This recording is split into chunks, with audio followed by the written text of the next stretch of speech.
right, 4 games tonight in the Stanley Cup playoffs, including the Toronto Maple Leafs. The marquee matchup look to take a commanding 3-0 lead over the Senators in Ottawa. And look, that would be a stranglehold for sure. We shall see. The Winnipeg Jets are in St. Louis. Winnipeg, a damn good hockey team. Won the President's Cup and look strong right now in St. Louis, looking to do the same against the Blues elsewhere. Florida visits Tampa Bay. Minnesota hosts Vegas. The Montreal Canadiens and Edmonton Oilers both fell 0-2 in their playoff series last night with losses. Montreal fell 3-1 to top-seeded Washington, while Edmonton lost 6-2 to Los Angeles. The Habs and Oilers need to win 4 of 5 games remaining in the series to advance. That's a tall order, folks. So, anyway, Montreal kind of a surprise to make the playoffs at all. And again, Washington really good with lots of experience and one of those hockey teams that built for the playoffs. Tough with experience. We shall see. The Professional Women's Hockey League is growing its footprint by expanding 2 time zones west with a new team in Vancouver. The league currently in its 2nd season announced the new team yesterday. It'll be a West Coast trip starting next season for the original 6 clubs located in Toronto, Montreal, Ottawa, Boston, New York, and St. Paul, Minnesota. The Vancouver squad is set to begin play in 2025-2026 with an expansion draft to be announced at a later date. This is something that, you know, we talk about professional teams here in Halifax. There's been a lot of talk about, of course, about the CFL, although for a variety of reasons, I'm not sure that'll ever happen. I doubt that it will, but I would love to see a professional women's hockey league team here in Halifax. I think that would be a good fit. I'm not sure that it'll ever happen, but I'm sure the league would love to have a presence here on the East Coast. But Vancouver, the next city to receive a team, a professional women's hockey league team, which is exciting for that city and good for the league as well. Expansion is always good. Conservative leader Pierre Poilievre is in our city today. He's holding a news conference this morning, if it's not already been held. He was campaigning in the city yesterday. He won an endorsement from the Halifax Longshoremen's Association. Poilievre also took part in a campaign rally last night in Trenton, Nova Scotia, which was very well attended, according to people who have sent me video from the event and suggesting that he's very well attended. However, Pierre Poilievre, there's talk now, may in fact be fighting for his own political life in his own riding. Reports indicate that staffers are sending people door knocking in his riding of Carleton, which is near the Ontario-Quebec border, in hopes of shoring up the defense. Wouldn't that be a nightmare scenario for Pierre Poilievre to not win his own seat? We shall see. Anyway, Pierre Poilievre in our community. Just under a week to go before the federal election, and the latest polls are showing a decisive lead for the Liberals here in Atlantic Canada. According to Narrative Research, East Coast Canadians are firm in their intentions to stay with the Liberal Party. The data is showing the Liberals hold 66% of the vote just before the election. 1/4 plan on voting Conservative, while 6% people are supporting the NDP. And again, we talked about this with Steve Murphy yesterday. Quite a turnaround for the party. And the contributing factors, of course, are the number one factor, of course, is Justin Trudeau is gone. The carbon tax is gone. And that neutered, in many ways, Pierre Poilievre's offense when it comes to strategy and what he was... His main campaign platform. Axe attacks, he talked about it for a couple of years. So anyway, we shall see. These are things that I'm going to talk to you and ask you to weigh in on when we open the phone lines in about an hour's time. What are your thoughts on all of this? We heard from a number of people yesterday who are still undecided, and I want to hear from as many undecided voters as possible. If you are undecided, I want to hear from you, and I want to hear why. I'm of the belief that most people are decided at this point, but again, I want to hear from people who are undecided. Also, where do you get your election news? Legacy media or alternative media? And is alternative media just as, if not more, biased than traditional media? Because this is the knock that we hear on legacy media. which I guess we would certainly be included under that umbrella, and that legacy media is biased. And I'm not saying that in some cases that's not accurate, but man, oh man, if you look at the alternative media, it's just as biased, if not more so, in my opinion, with a severe bent on what they would like to see happen. And for whatever reason, most online media is right of center, or if not completely right wing, to use that term. I'm not saying that's a bad thing. It's just my observation. That it's pretty rare to find any alternative media or online media that is left of center of the political spectrum. And that's pretty much across the board. So that is another question that I'm going to ask you. Where do you get your news? Where do you consume your media? Traditional media or online? Or alternative, if you want to call it that. Or whatever else you want to talk about. Again, we'll open the phone lines in about an hour's time. I'd like to thank Vanessa Van Ness on the other side of the glass at the control boards, doing a fine job, as always. And by the way, tonight, you can talk about when we open the phone lines, you can talk hockey if you'd like. I mentioned, of course, the Leafs and Senators series, but if you'd like to give your predictions, we'll certainly entertain that as well. So thanks so much for tuning in and listening, folks. We very much appreciate it. Now joining us for a chat is Iain Rankin, the co-leader of the Liberal Party here in Nova Scotia. Iain Rankin, thanks for joining the show. We appreciate your time. Happy to join you, Todd. Always a pleasure. All right. So are you involved at all in campaigning or canvassing for the federal election, helping any of your political cousins out at all? I am in a modest way, I guess you could say. I was out yesterday in around the Prospect area with MP Diab, and it's been positive. It's been an interesting campaign, and the federal Liberal team looks pretty good going into the final day. So I think that's a good thing. Yeah, it's got to feel good being for the Liberals. I know that provincially here you guys are down to 2 seats, but to see the turnaround federally, that's got to be uplifting, I'm sure. Yeah, it's positive. I think it shows how politics can change fairly quickly depending on leadership and the issues, and obviously facing the tariff threat. I think a pragmatic approach, which the Liberal Party has stood for over time, a centre party, is what people are looking for: some balance and some professionalism as we look to grapple with some of the times that have been the toughest in my lifetime, certainly. Okay, all right, let's talk about this story. Nova Scotia's opposition parties say they're skeptical of the province's shrinking family doctor wait list as they hear from constituents who've been removed from the list only to wait months for access to primary care. And Nova Scotia Health is reporting the list of residents in need of a family doctor or nurse practitioner has dropped to just under 94,000 as of April 1st, down from 104,000 people on February 15th. However, according to many, that's not the whole story. What are you hearing?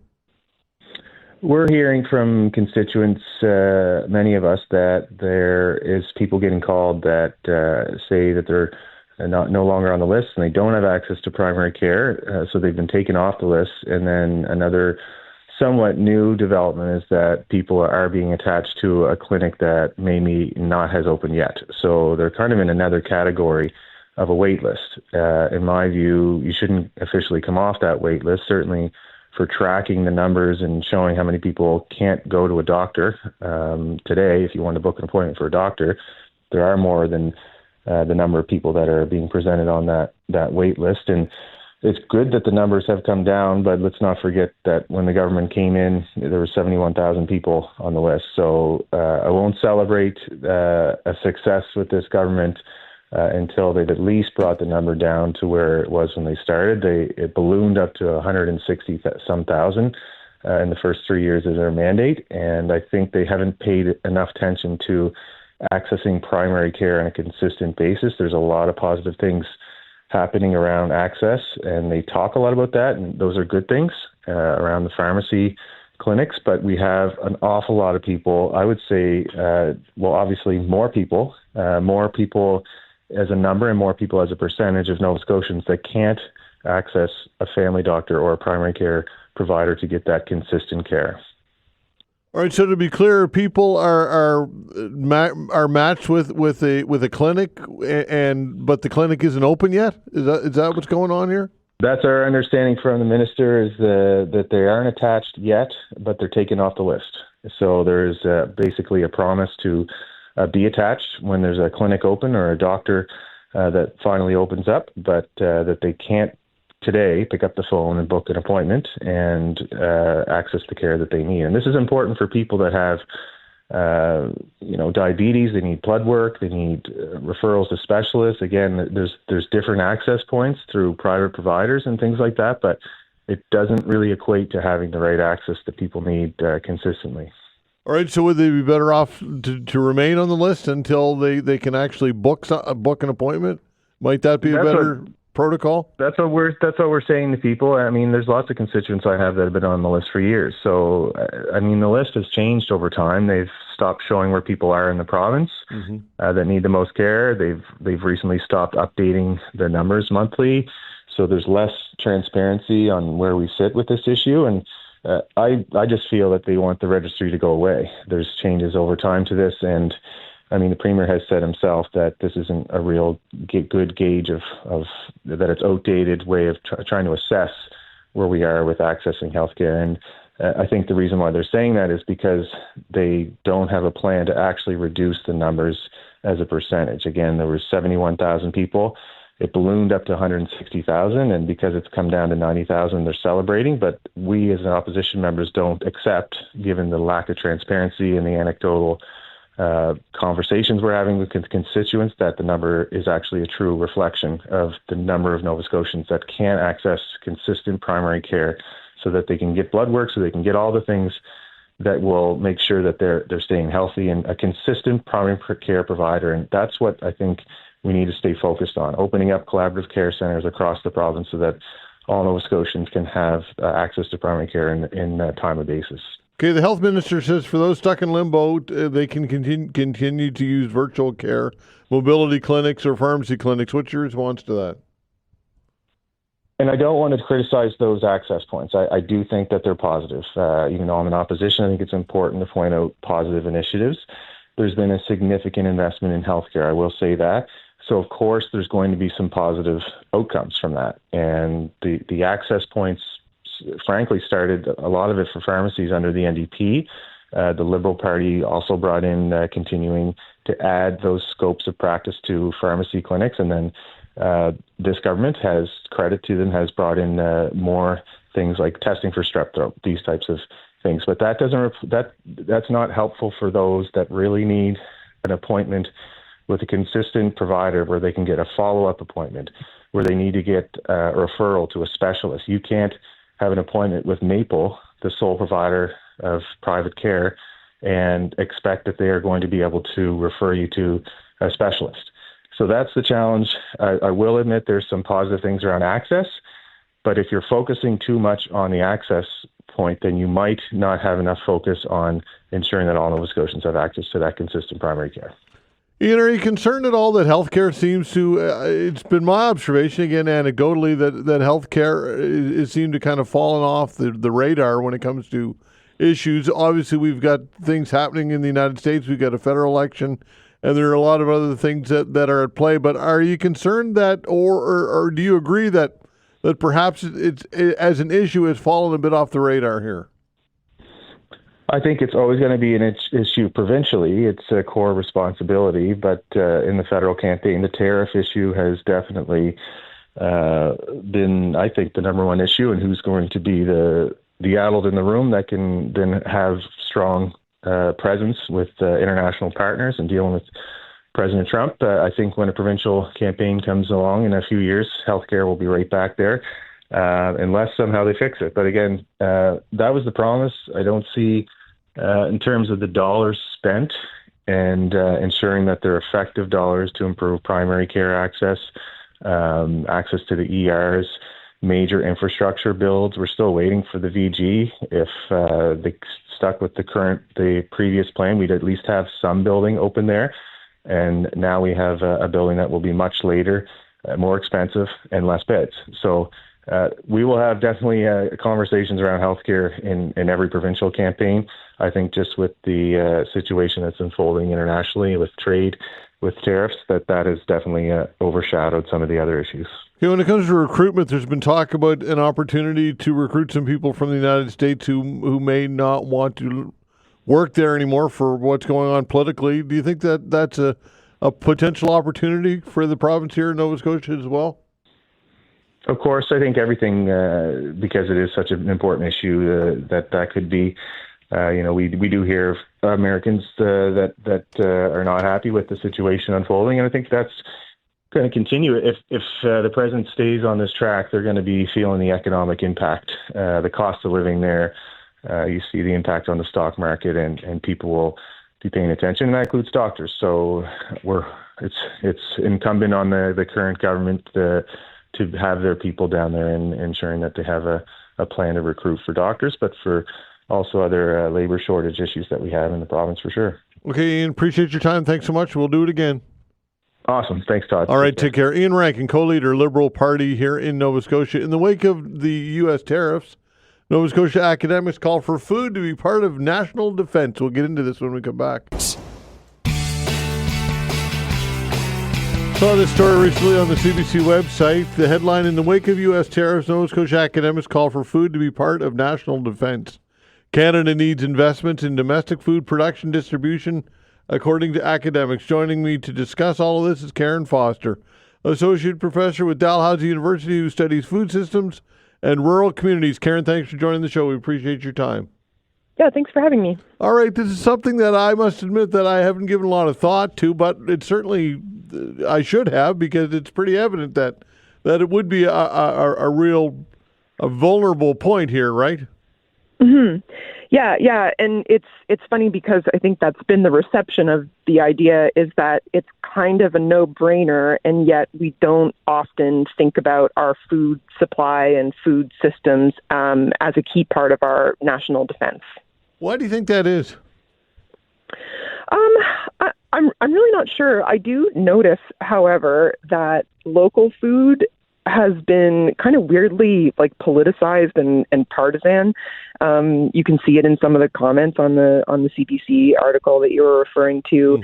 Mm-hmm. Almost like it's woke to want farmers to face fewer challenges feeding us all and earning a livelihood, or wanting us to rely less on imports for this basic human need. And that's kind of why I like this framing of food as part of national defense, because I think that it kind of it just reframes it away from the kind of bougie people going to farmers markets and says this is a matter of survival. We actually do need to invest in our local food systems, including growing the food, processing it, distributing it, and so on. If we want to be resilient in what is an increasingly risky world. Yeah, you think it'd be the opposite of woke, would it not? To me, that's strange to draw the conclusion that this is woke. It's puzzling to me, but reading some of the comments, that's what I'm seeing. Yeah. Wow. Okay. So, are people listening, or who might be responsible, I guess, or best positioned to make this happen? I think it's something that would require cooperation from all levels of government. I haven't had a chance to look at any of the federal platforms yet to see if anybody's talking about it, but I don't think so. But there are examples around the world to draw from. I learned about it through a presentation that was put on by an EU policy group. There was this UK food expert that was talking about how Sweden and some other countries have started to push for stronger local food systems as part of national defense, and they use the concept of total defense to talk about it. So it's really about not just the military and the war, rather, they're talking about protecting and supporting their populations in any kind of crisis. And the idea is really simple. It's just that all of society works together as a resilient system that is capable on all levels of defending itself and surviving a crisis, whether that's war, a weather event, a pandemic, or a trade war. And a key part of that, one of the most important parts, is just being able to feed your population without over-reliance on help from outside.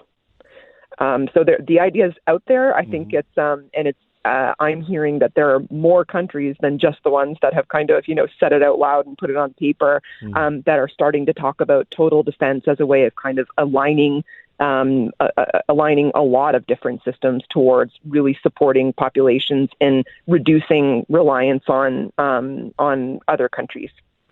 Economy of scale, or this is, to me, it would perhaps be one of the largest barriers, because we've got a relatively small population, and it's when we're exporting food from other countries, other jurisdictions, and it's much less expensive to do so. It becomes a cost factor, and again, economy of scale, to scale up local production. That is a barrier. What are your thoughts? That's my opinion. What do you think?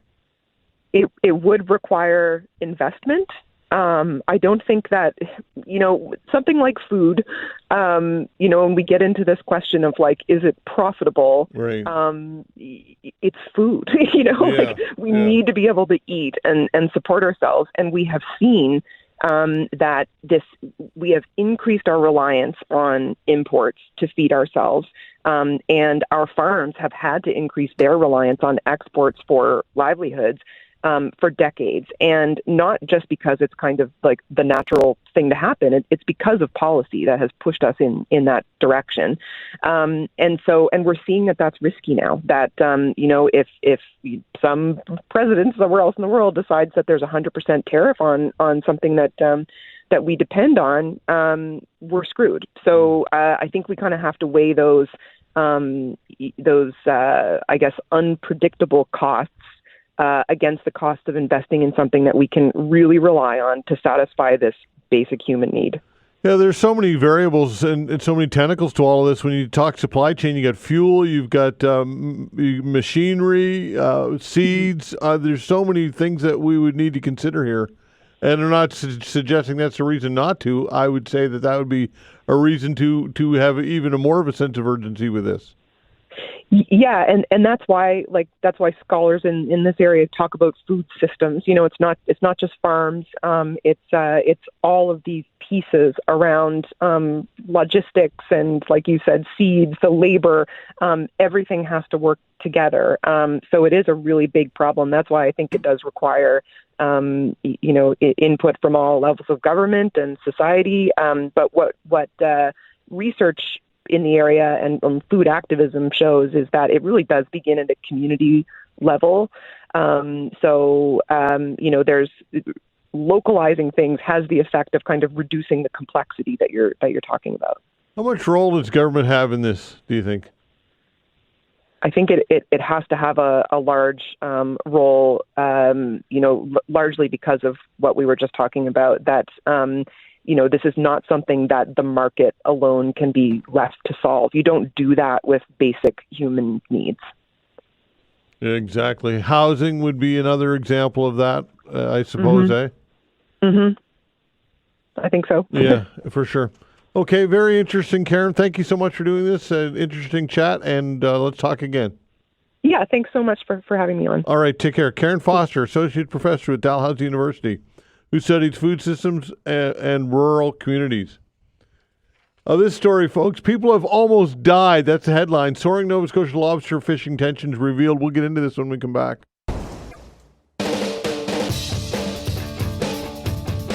All right, this headline certainly caught my attention. It was on the Global News website this week. People have almost died. Soaring Nova Scotia lobster fishing tensions revealed. The story goes on to say tensions between fishery officers in Nova Scotia and the federal employer got so bad that officers warned that without proper protection, increased lawlessness in the region's fishing industries is going to get someone killed. New documents have revealed. Colin Sproul joins me to talk about all of this, president of the Unified Fisheries Conservation Alliance. Colin, thanks for joining me here in studio. Thanks, Todd. We really appreciate the chance to share our views. Wow. I mean, it's just staggering here what's going on. How the hell did we get to this point? Yeah, well, I'm shocked every day at the level of violence in our fishery and the chaos that our fishing communities have devolved into. But it's clear how we got here. We got here because of interference in the justice process by the Liberal government over the last decade in fisheries. Okay, expand on that more. Well, clearly there is an initiative to not enforce the law in fisheries and to interfere in the justice process by the Privy Council office through the Deputy Minister of Fisheries and to local law enforcement. I think the most important thing for Nova Scotians to recognize today is that there was a huge amount of hope in fishing communities that with a new prime minister there would be a new course set for DFO, because it's no secret that the chaos in our fisheries is a direct result of the prime minister's objectives in reconciliation in fisheries. But the day we have a new day with a new prime minister and a new minister of fisheries, and we've only seen a doubling down on the lawlessness and on the interference in the justice process by the current minister. So we're really disheartened by that. Okay, so reconciliation, how is that at play here? For those who don't know what reconciliation is all about. Well, it's about the implementation of the Marshall decision. The Marshall decision clearly says that the minister is the paramount regulatory authority in fisheries. There's clearly a gulf between Indigenous and non-Indigenous fishermen about accepting that, but 7 fisheries ministers in a row here have abdicated their authority to regulate fisheries, and what we've seen that devolve into is the chaos now on our rivers and on our oceans.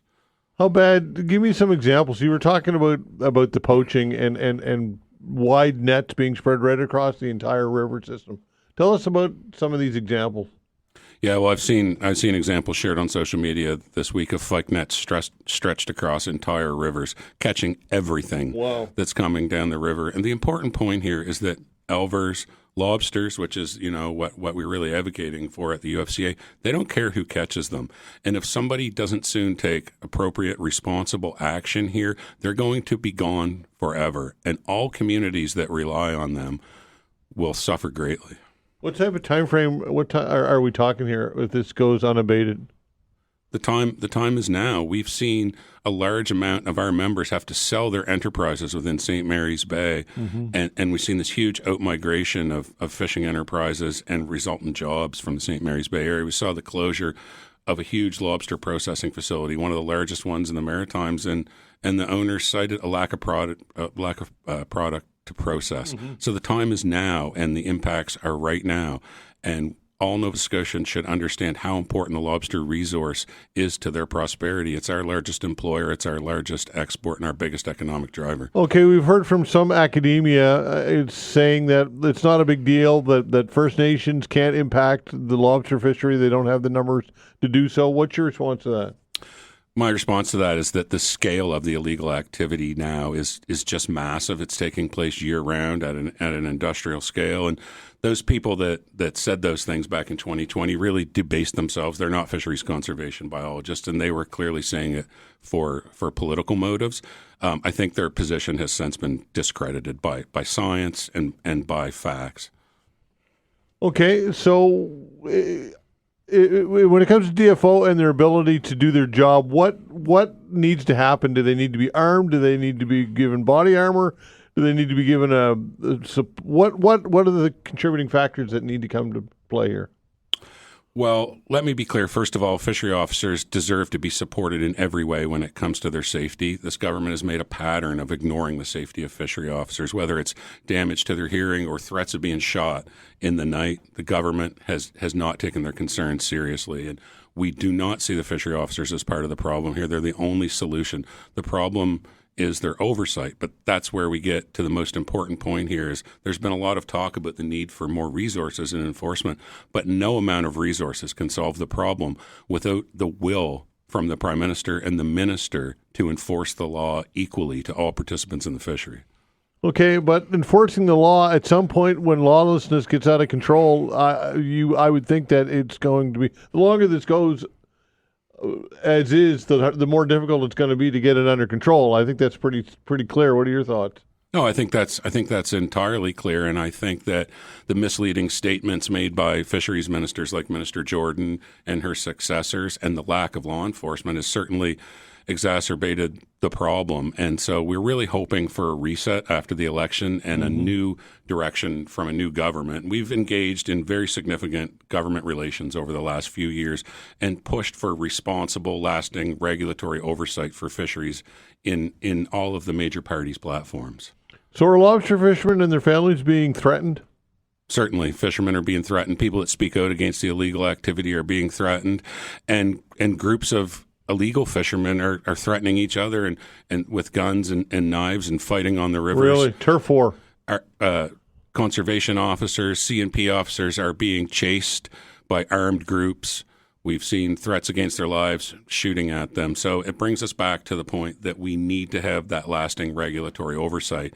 And we've asked the federal parties to provide us with their platforms on the election. Well, it seems to me that this is beyond. This is obviously out of control. I just don't know that I would want to be a DFO officer charged with going out there, even if I'm empowered by the federal government and the DFO to do your job. I don't know if I'd want to be in that position to do so. Yeah, well, we certainly feel for them. I think the most important thing to know about it is every day when they go out to try and do their jobs, they know that they do not have the support of their superiors, whether it's the regional director general here in Atlantic Canada and the Maritimes region, or whether it's the deputy minister or the minister. They have made clear that they will not support the actions of their officers. And so a commitment by the next government to enforce the law in fisheries is the most important thing that fishermen should be looking for right now. All right. How much faith do you have that a new Liberal government would be any different than the previous Liberal government? Well, the UFCA is an apolitical group, but so we've reached out to all the political parties and asked them to have significant platform policies that would let our members know where their support should lie. Since then, we've seen platforms come out from some of the parties. The Conservative Party platform, I feel, has addressed our concerns significantly. And we saw a statement here in Nova Scotia last summer by the leader of the Conservative Party that a new Conservative government would implement the Marshall decision, but would rigidly enforce the law in fisheries, and that fishing must take place with licenses and quotas and within established commercial seasons. We've seen the recent reveal of the platform by the Liberal Party with essentially no addressing of our concerns, and the NDP has no platform for fisheries at all in this election. All right, so if you're a commercial Elver fisherman and you've got a license, and I would think that at some point you just wouldn't even bother, right? Well, I think that just to be clear, we don't speak for Elver fishermen at the UFCA, but I mean, I can imagine their feelings of outrage and frustration, and that they've attempted over the years to act cooperatively with Indigenous harvesters, but last year saw 50% of their access to the fishery expropriated by the federal government in true Bolshevik fashion, with no compensation and no consultation be delivered to the nations. That's unfair and un-Canadian, and those threats have certainly been leveled by the government at the lobster fishery. And because of the actions of groups like the UFCA, we've managed to prevent that. Yeah. But fishermen should understand that is the intent of the government, is to take their fishery away and give it to somebody else without compensation and without consultation. And that is just patently unfair and will never lead to mutual peaceful coexistence. Okay, so if you're a lobster fisherman and you're going out during the assigned season, what are the chances are that you come across poachers? I think the chances are 100%. We've seen just a massive uptick in the activity until it was taking place strictly during the close seasons when the lobsters were at their most vulnerable and can be harvested in massive numbers. But now we're seeing the poaching activity move further into the offshore lobster fishing grounds, using bigger and bigger vessels all the time. And the reason is that the investments that are made by the criminal networks to do this never have any negative consequences. It's just a huge stream of tens, if not hundreds of millions of dollars into the hands of poachers and the criminal networks that support them year after year after year, while our government, both CNP and the RCMP, turned a blind eye to the activity. All right, so are on the waters, commercial fishermen are being threatened. Is that correct? Yes. Wow. With their life? Yeah, I've seen reports in the media this week of legal elver harvesters being threatened and having to leave the rivers that they fished with their families now for decades because of the illegal activity on the rivers. And let's be clear, this illegal activity is taking place by all kinds of people. In the absence of any rules or order in a system, we always find one thing, and it's chaos. And that's what we have now in Nova Scotia. So it's not just local Indigenous people. It's people coming from other parts of the country and other parts of the continent? Yeah, including a large number of Americans now coming from Maine and poaching on Nova Scotia rivers, and they're quite vocal and proud of it and not hiding their presence here in Atlantic Canada. Is this happening in Maine? No, certainly not. They would never go for that. No, there's a much more rigid system of accounting for the harvest of elvers in Maine, where people carry a card that can be swiped by an officer on the river to find out if they're legally allowed to do that. And I'm quite sure elver harvesters have been trying to implement that system for the last few years here, but have been rebuffed by the federal government. So this is kind of like the gold rush here. Yeah, it's certainly. In a way, people are just talking about, hey, you can get this is what you can get away with in Atlantic Canada, and they're rushing here to do so. Except it was legal to dig for gold. Yeah, exactly. Yeah. Colin, any parting words, like, before I let you go? I mean, this is obviously just an insane situation. So what parting words do you have here? Well, I'd just like to say that the Unified Fisheries Conservation Alliance respects and supports Indigenous treaty rights in the fishery. But a lobster does not care who catches it. We have to start focusing the management of this lobster resource on conservation and on sustainability, and not on ideology and politics, or else we could be faced with another situation in Nova Scotia like we were with the groundfish collapse in the 90s. And I don't want to see that for any communities that need to rely on lobster. So we really hope that we can have that clear, lasting, responsible regulatory oversight from the next government for the benefit of all maritimers. Yeah, let's get a fisheries minister that's motivated to fix this problem, right? That's our sincere hope. Yeah, okay. Colin, thanks for coming in. I appreciate your time. Thanks, Todd. We really appreciate the chance. All right. Colin Sproul, president of the Unified Fisheries Conservation Alliance. When we come back, a chat with the Green Party candidate here in Halifax West. We'll be back.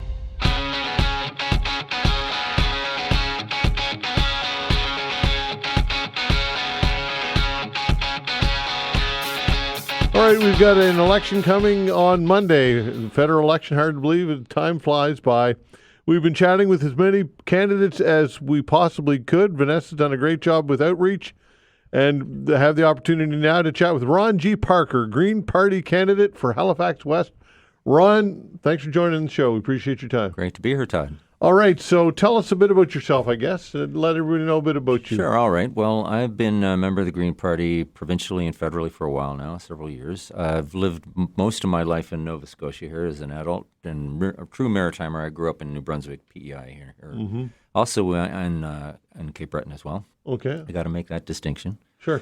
And I've been working actually from here, doing a lot of work. I started in a job in IT here at the Department of Community Services, and then went on to do the Department of Health, and then I went out to do a national agency where I did a bunch of stuff there at a truly national level with all the provinces, all the territories, and with the feds.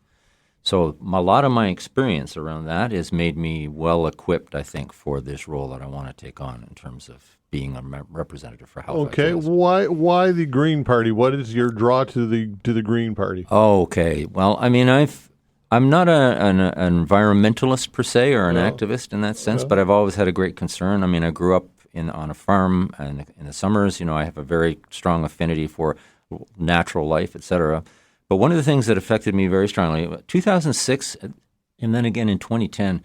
Well, you know Dave Suzuki, right? I mean, sure. Most of us know. Everybody knows Dave Suzuki. Right. So what he did is he wrote an article in Maclean's magazine where, in the article, basically, I can't quote it exactly, but it says, here's how I failed, which I'm thinking, what are you talking about? So I read the article, and what he said essentially is this. I thought that if I was a scientist, I just got up here and I told people what the reality was, that people would respond and act appropriately, and governments would do what they needed to do. He says that was incredibly naive. Like, that's just never going to work. So the only way you can have a real impact on things like this, if you really care, is to get involved with politics. You have to be part of the political action. And that was really a big revelation for me. So at that time, I kind of got interested. But then what happened is My dad actually retired he was a corporate executive for years and years, and he finished that, and then he was looking back on his life and thought, what have I done that actually is meaningful? And so he got engaged with the Green Party and PEI, and as a result of that, I was with him. I was driving around with them while they were campaigning and stuff all the time. And that's when I really began to realize, this is important. This is really important. And those two things sort of clicked for me. And I know I have the capability to go and have an effect and make a difference in this regard. I understand a lot about the way that politics works and also the way governance work. So that really got me enthused. And, of course, so once I started working with the Green Party here in Nova Scotia, I actually run in 2 elections, one a by-election and another main election. So this is not my first go, but it is my first go as a federal candidate. Okay, and what are your thoughts on the Greens being left out of the federal debate, especially at the last minute? That was, to me, was really tough. I'm telling you, it was really tough. I think it's an unfortunate set of circumstances happened there. I think there was some miscommunication that occurred, but at the same time, the net effect is that we have over 200, like 238 candidates. I think it's actually a little more than that right now, who are, on the ballot, who are out there working. And that's 71% of all of the possible seats that are going to be in Parliament. That seems substantial to me. And I think that's where we're finding the hurt the most, is that whatever the reasons were, and there are other reasons, it just is really unfortunate because those candidates and people that wanted to be able to, at least have the option of hearing about the Green Party and what its platform was, didn't get that opportunity. So, are you looking for an upset here? Or what's your intention here with it? Well, I'll tell you, the whole dynamic with the U.S. has changed everything. Yeah. And when I started, Bill solicited me last fall to run before any of this stuff was happening, and I agreed. And we were thinking it would be an October election, so we've been in a bit of a hurry up lately. But really, the Greens have had success in upsets other places, New Brunswick, Ontario, etc. PEI huge. Yeah, huge. My dad was part of that exercise as well, where they actually became this opposition. So it's possible. It's absolutely possible, and I'm going forward with that kind of attitude. And mind you, we're just a small party. We're really trying to get established and get a sense of consciousness in the public. But I absolutely love the platform of ours that just came out. I was saying to Bill, just the introduction page alone is great. And, if people get a chance to take a look at that and just read the introduction, if nothing else, it really resonated with me. I very, very, very rarely have ever gotten emotional about some party's platform. But this one is really well worded. It's really well phrased. Okay, summarize it a bit, if you will, please. So, basically, what we're doing is we're saying the status quo has not worked. And even with all the dynamic that's happening right now, one of the things that the Greens have proven when they are in power, that we can be very, very effective. We are very effective in terms of our drive, our attitude toward the way things need to get done, and we can be very, very persuasive. So one of the things I like about our system is, unlike in the U.S., we don't have someone slinging executive orders around. If you want to make change, you get elected, you get on a committee or committees, you work with those people to accomplish things, get bills passed that are meaningful, hopefully for your constituents, and make stuff happen. And that's really my focus in terms of my approach to this and in terms of how I'm going after this. Okay, outside of the green initiatives, what else are policies are you championing? Well, outside of the green initiatives, I would say, well, the first thing is this.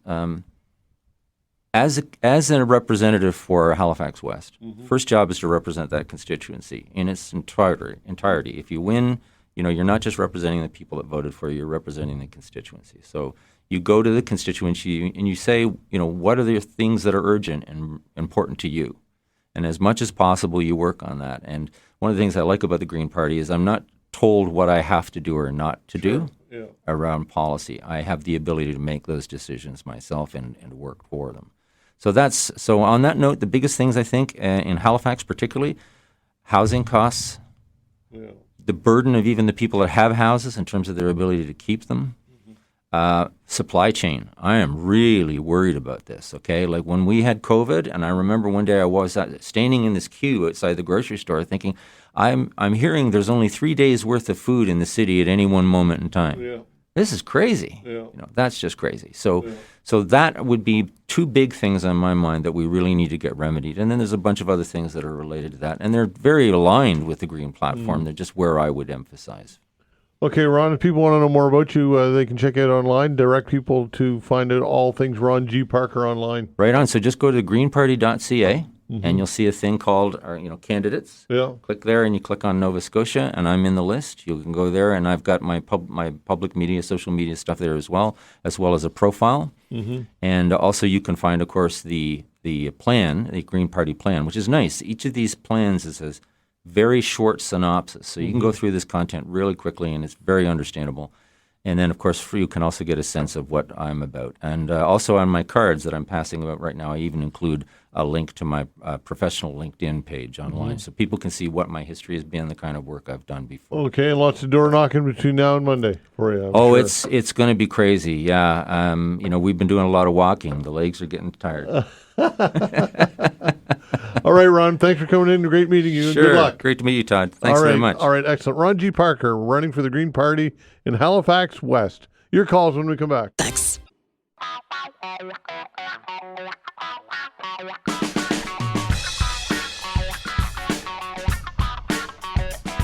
All right, taking your calls. The way to reach us is 902-405-6000. Give us a buzz. What is on your mind today? Again, 902-405-6000. Look, we've got a federal election coming on Monday, and lots of talk about the Liberals and the resurgence in the polls. And here in Atlantic Canada, it's the same story.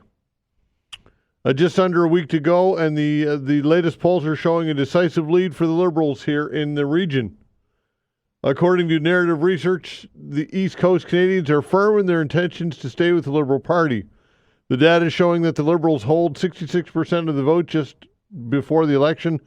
1/4 plan on voting Conservative, while 6% of the people are supporting the NDP. What are your thoughts on the election in general? Who are you supporting? Are you undecided? I shouldn't say who you're supporting. I wouldn't ask who you're going to vote for, but if you feel comfortable that you want to call and let us know who you're voting for, then that's great. But are you undecided? And if so, why are you undecided? What are you waiting for? What information are you waiting to hear? What are your concerns with some of the leaders, some of the candidates? What are some of the things that you like about some of these candidates? And also, I would suggest that this election, more than any other perhaps, just my opinion, that people are looking at the leader of the party as opposed to the local candidate. Now, of course, that's not always the case. There are lots of exceptions to that. And I know a lot of candidates who go out and knock doors and work hard deserve that and deserve to get a win. But I believe that with what's happening in the United States, with Donald Trump, and what's happening globally, I think that the majority of people out there are, if you would ask who are you supporting, they would say Pierre Poilievre, or they would say Mark Carney, or Jagmeet Singh, or whomever. They would look to the party leader as to where they're placing their support. Am I wrong or am I right, or what are your thoughts on that, folks, or whatever else you've got in your mind? Again, the way to reach us is 902-405-6000. Again, 902-405-6000. Also, the question that I'm throwing out there is concerning media. Where do you consume your media? Where do you get your election news? Do you get your news from legacy media like this? Television? The regular network, CBC? Or do you turn to alternative media? And is alternative media just as, if not more, biased than traditional media? How do you determine what is misinformation? These are some of the things that you can talk about, or you can get into whatever else you'd like. 902-405-6000. Let's kick it off with Will. Hello, Will. Hey, how are you doing? I'm well, you? Not too bad. So I'm from Alberta, and I'm calling in just kind of trying to understand Atlantic Canada's perspective. Because from Alberta, my perspective is is I've really had a strong kinship with Atlantic Canada. When Atlantic Canada was hurting, they came to Alberta and they've worked here. Now, they've come here in Alberta in several waves. My best friend is a Newfoundlander. And when we get together, we like to sing and bring out the guitars and do things. But over several crises, we have networked with Atlantic Canada supporting their economy. And for me, I wonder if Atlantic Canada understands where Alberta's at, because under the Carney government, it will end our relationship with Atlantic Canada. Alberta has no choice but to separate, from my perspective, and there's already an enormous amount of people in our province, and it hasn't been solicited to go there. We will separate. And so you lose your transfer payments, and that relationship potentially will be broken. And to me, I've been involved as a counselor for 20 years, heavily involved in economic development. I don't understand if people understand the gravity of their choices this election. Imagine if other politicians went to Atlantic Canada and said, "You're going to have to stop fishing." I don't think Atlantic Canada would stand for it, and that's kind of the position Alberta's in. Well, has Mark Carney said that, or because again, I've heard that Mark Carney has suggested that he would support pipelines and the development of pipeline capacity to get your product to tidal water. You believe that or not? Here's the thing: is one thing I've listened to for the last 10 years is vision statements. Yeah. With no outcomes. Anybody with those kind of outcomes that they've produced would have been fired in any private sector. He makes a vision statement like that, but you have to pay attention to the rest of the story.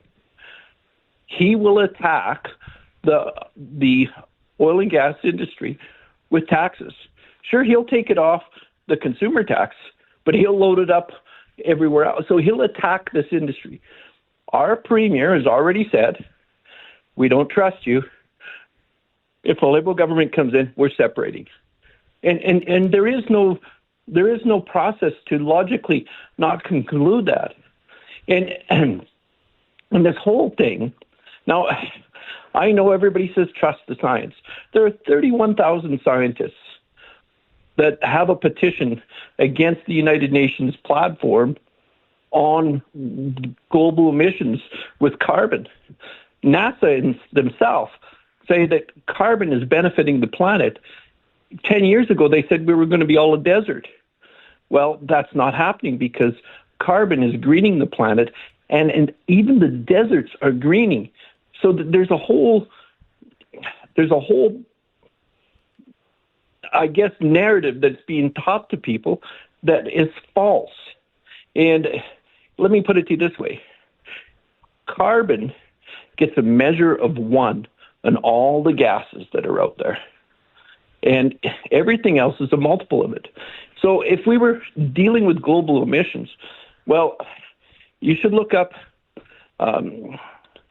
CF4 and you should look up C2F6 and take a look at the products that are produced by making aluminum. Yeah. They're thousands of times worse, and we don't even talk about that. Yeah. Well, let me ask you this, okay? Because I understand what you're getting at, and I get your frustration. I do. But has Danielle Smith emphatically said if Mark Carney wins the election, we're exiting? I have not heard that quote. Where did you hear that quote? Oh no, it was in the media. No, but absolutely, look it up.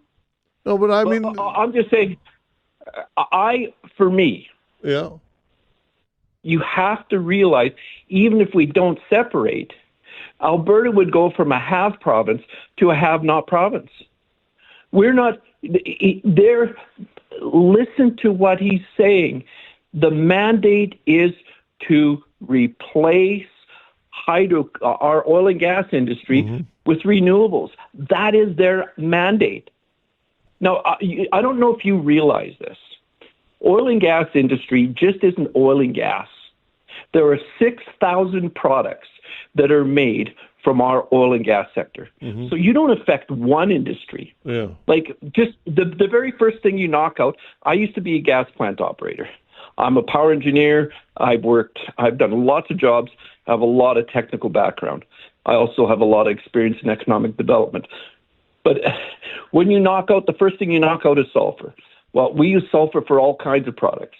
I mean, then we produce glycol. Now, glycol is a lot more than just antifreeze. It is the biggest it's responsible for 1/3 of the textile industry. And there's 6,000 products. We can go into the paints, the adhesives, the polymers. We could go, there's so many, the asphaltenes, what we build our roads out of. There are so many industries that are affected. Okay. It just, I don't know if you realize the insanity in it. Yeah, it's interesting. Well, okay, listen, I appreciate your call. Thanks for doing it.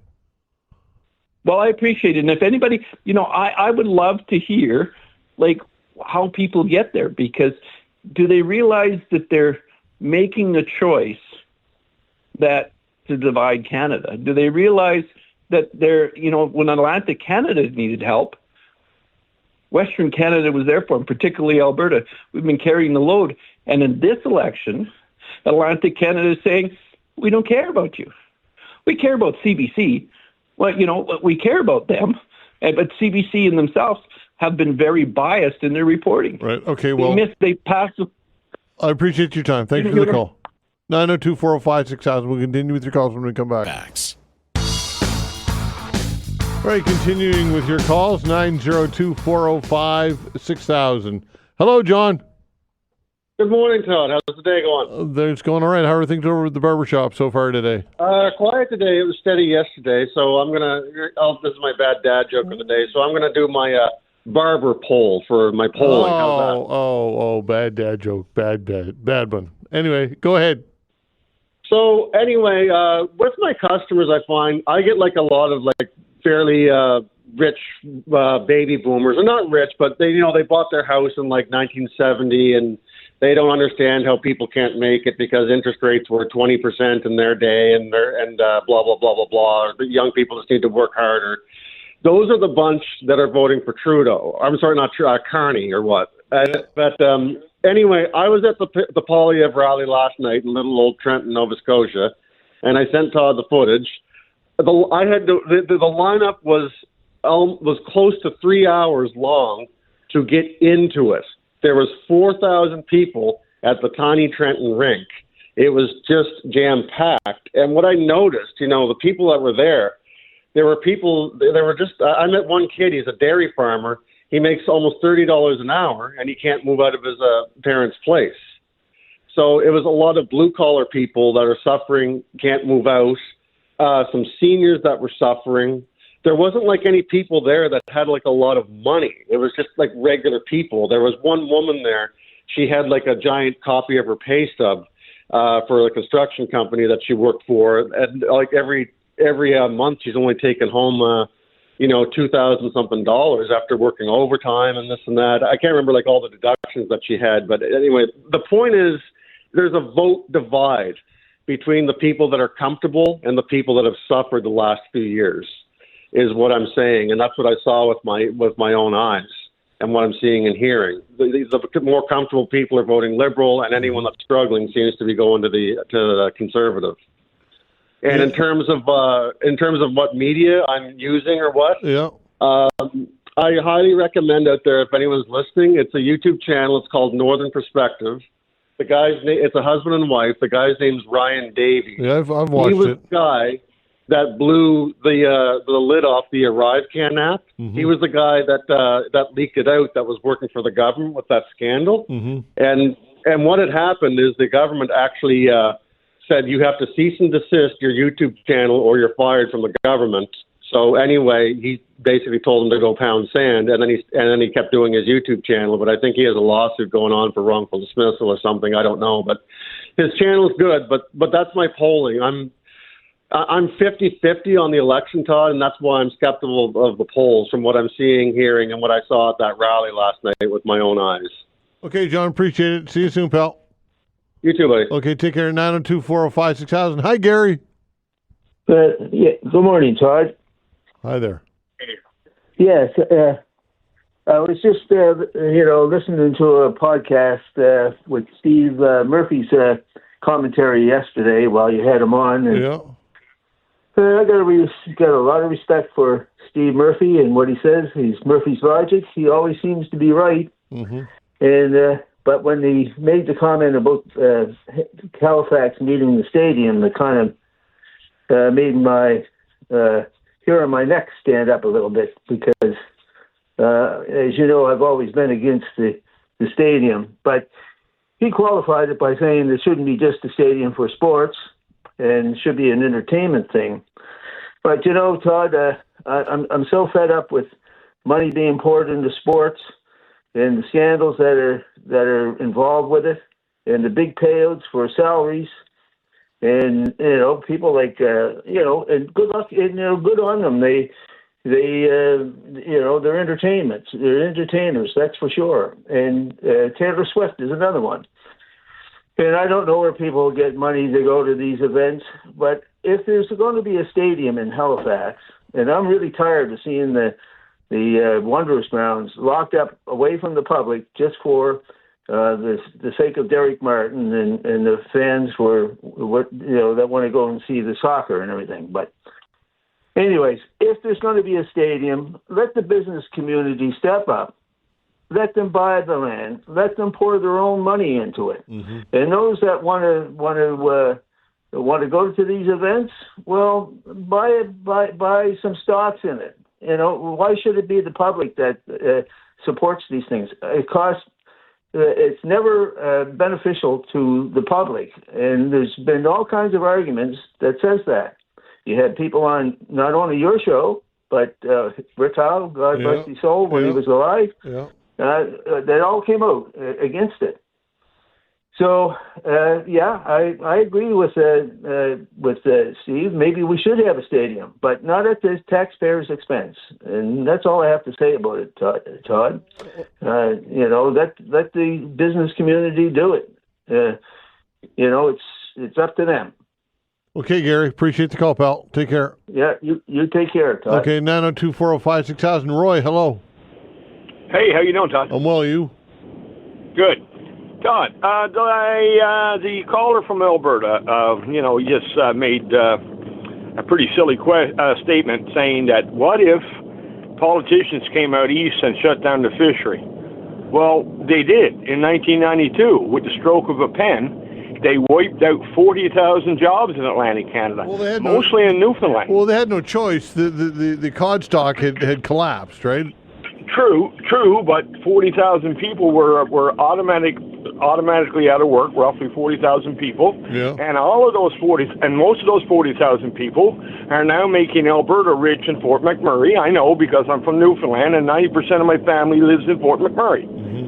So you come out here and you make it sound like Alberta is saving us all. You're not saving us all. We're getting by fairly well on our own. No, I think what he's saying is that we are the benefactors of the revenue which is generated through the oil sand production, which is true through transfer payments. For sure. There's no question about that. But I mean, don't make it sound like Atlantic Canada is not contributing. We are contributing. We're half of your friggin' population out there, for God's sakes. Don't be smug. Okay, Roy. Appreciate the call. Take care. 902-405-6000. Darren, hello. Hi, Darren. Hi. I want to reply to the guy from Alberta as well. I agree with the previous guy. You just said we're the benefactors of the oil revenues. Yes, in a way, but it comes from the federal government, and the federal government equalizes basic services across Canada to make sure that we all have a basic level of healthcare and education. So that's kind of, yes, the resources are provincially, under provincial jurisdiction and everything, but that's how the federal government kind of makes sure that Alberta doesn't get 100% of the oil revenue. No, I get that, but that's still found money that is a result of the resource extraction in Alberta. Anyway, you crack it up, true, it's still that money wouldn't exist if not for that resource. And nobody is 100% against oil. They make it sound like the people in the South that if you're for gun control, that means that you want no guns at all. That's not true. We just want, regulated and not destroying the environment. But nobody's against oil extraction. But anyway, I want to point out that Nova Scotians, Newfoundlanders who go to Alberta, usually men, leave their families behind, so they have to have two households. So their income has to support two households. A lot of their money that they earn while they're working and young and healthy, they're not a drain on the Albertan society. Like they don't. That's true. 40-year-old man probably doesn't need to go to the hospital very often. That's true. Then they retire back in Nova Scotia and are a huge drain. While their income is lower, they're not contributing to our finances. So we're not. It bugs me so much because they get the best years of our workers. That's true. And what do they want? Foreign temporary workers or unskilled workers, or do they want Canadians who speak English and are skilled pipe fitters and welders and all that stuff? They have the trades. Who do they want working for them? Right? Like they get the best years of our lives, and we have to split our income between two places. Yeah, that's true. And then when they're retired, we're a total drain back on, we're the oldest population in Canada, Nova Scotia. Yep, I hear you. So we need those those equalization payments to maintain our health system for all our old people. Look, I hadn't thought of it that way, Darren. But I think that's a valid point. I think it's a valid point. Thanks. Okay, thanks for the call, pal. Take care. 902-405-6000. We'll continue with your calls when we come back. Thanks.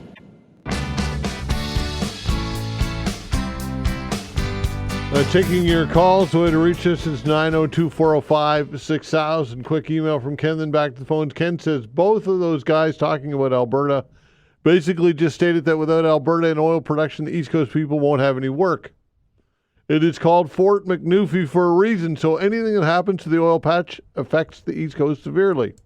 And a lot of the people that I know from the East Coast that work in the patch have families here, fly in and out, so their main residence is still on the East Coast, so they're paying taxes in the East Coast.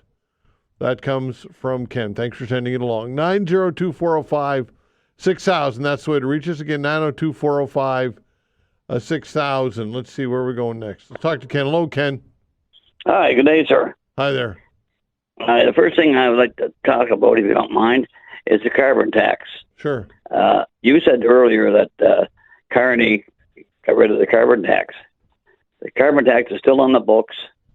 He didn't get rid of it. He just shifted it from one spot to another. And at the same time, he's making himself more money because he no longer has to send the money out to the people. The checks, the carbon tax checks. Yeah. He doesn't have to do that no more. Well, I mean, okay. So we should delineate between the two: the consumer-facing carbon tax, the tax that you pay at the pump, and for all intents and purposes, that's what people relate to when they hear carbon tax, right? Yeah, but you're still paying. You're paying more now than you were before. How are we paying more? Industry is paying. And who pays for the stuff that the industry makes? Okay, so again, I don't know. I don't know that. Listen, that's a talking point that gets spun out there. I don't know that there's a business model. I'd like to see the costing, how that translates into costing people more money than the consumer-facing carbon tax did. I don't know that's. Maybe it does, but it need to be proved to me for me to accept that. For one thing, you don't get your carbon tax check no more, do you? No, that's right. And you're still got to pay at least something more. Well, Ken, we had a cap and trade system here in Nova Scotia for years, and nobody said a word about it. There was no bemoaning it or decrying it. Nobody said anything about it, right? No, I agree there. But the only problem is now is that people are saying, Carney got rid of the carbon tax. Carney got rid of the carbon. He didn't get rid of it. He can't get rid of it. It has to go through Parliament. Yeah, I get it. Is that not right? I get it, but everybody knows what he's talking about. It's the tax at the gas pump, right? At least the Liberals know anyway. Okay, now the other two things I like to talk about is one is on the guys from Alberta. They're right, a lot of it, not all of it, but a lot of it. I myself had to go to Alberta to work. I got a trade while I was in Alberta. I come back to Nova Scotia with my trade, and I worked here for 30 years.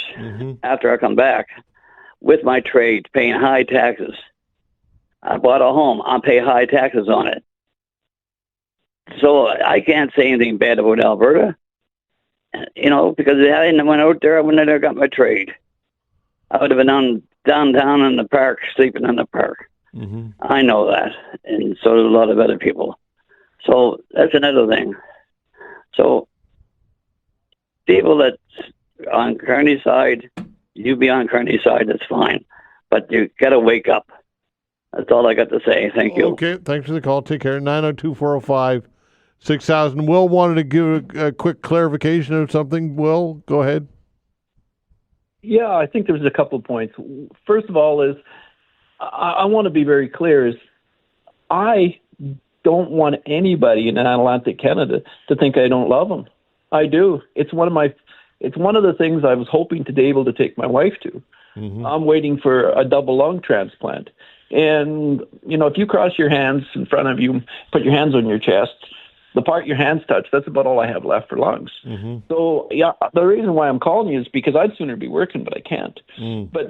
But when you asked me the question, has Daniel Smith said we're going to separate? She didn't say that, but she was very clear that we were going to go to a referendum. And that referendum, we are already, without anybody talking in the polls, we're over 40%. That was a year ago. It won't be a mystery. It's almost a foregone conclusion. And it's not just Alberta. It's Saskatchewan. They've already said that. So the tension is there. The carbon tax going to industry, let me put it to you this way. We have been highly restricted. I was in Halifax, I was in Vancouver, I was in Toronto, I've been on FCM trying to expand our markets. Now, not just in that oil and gas. I've been involved in economic development. Alberta has always been trying to diversify our economy. But Alberta has been mistreated in trying to do anything with our economy. And we're in a pressure where what are we going to do? I'm going to say this. Some of the hardest workers I've ever known are Newfies. They'll get right in there and they'll dig so I have nothing but respect and friendship. I wish, if I get my lungs, that I can take my wife to Halifax, because it was one of my favorite places in all the places I've been to go to. So I love Newfoundland, and I'd hate to see our country split. But the reality is, what people are being told is not going to be the reality. What about the report from the economist? Okay. Well, listen, you've already had. I just want to get you back off your clarity, so I'm going to let you go. Thanks for the call, pal. Bye. Good luck. 902-405-6000. Gustavo, hello. Hi, Todd.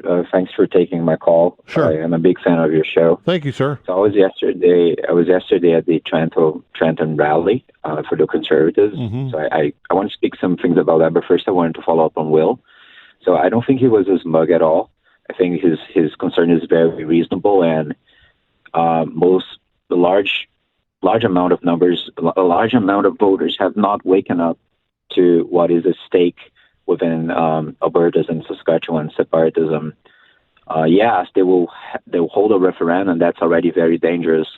And if the Liberals win, it's going to inspire separatism movements within those provinces and perhaps Quebec. So I was reading this article in the National Post by the National Post founder, which is Conrad Black, that he said exactly that the biggest threat to Canada, it's not the U.S., it's not Donald Trump, it's the Liberals taking another win. And this is going to incite separatism in these three provinces.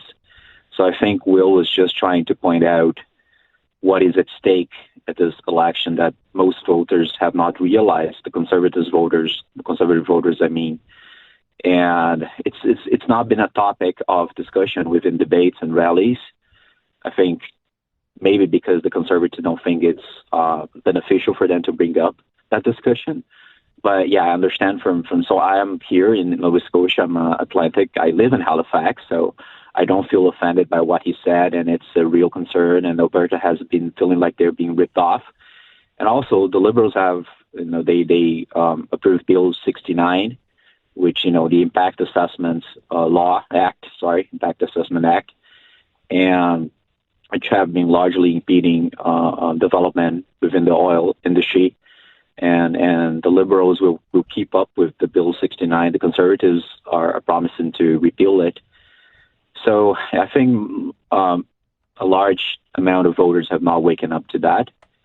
And I hope the Conservatives can repeal B69 because it's been impeding progress. And it is a concern for me as a resident of Halifax and Nova Scotia. And about legacy media and mainstream media, I do consume CBC, but I have my differences. I don't agree with everything that is said at CBC, and I do think they heavily lean liberal or lean towards the left. That's okay. I mean, every political outlet, every outlet, it's allowed to have its political views, but the CBC is funded by taxpayers' money, so that is not. I don't think that's okay. I don't think it's okay for Canadians, all across the board, fund a news network that clearly has a political view, a political motivation. I don't think that's fair. So I do agree with the Conservatives of defunding the CBC and let the CBC, compete in the free market within CTV News and Global News and Post Media and Roger Media like this station.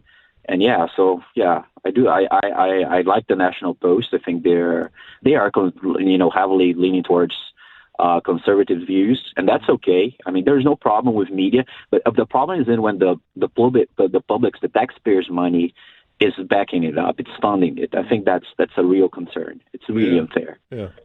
Okay, fair enough. Thanks, Gustavo. Appreciate the call. Thank you, Todd. All right, take care. 902-405-6000. That is the way to reach us. Morton, hello. Hello, how are you? I'm well, you? Not too bad.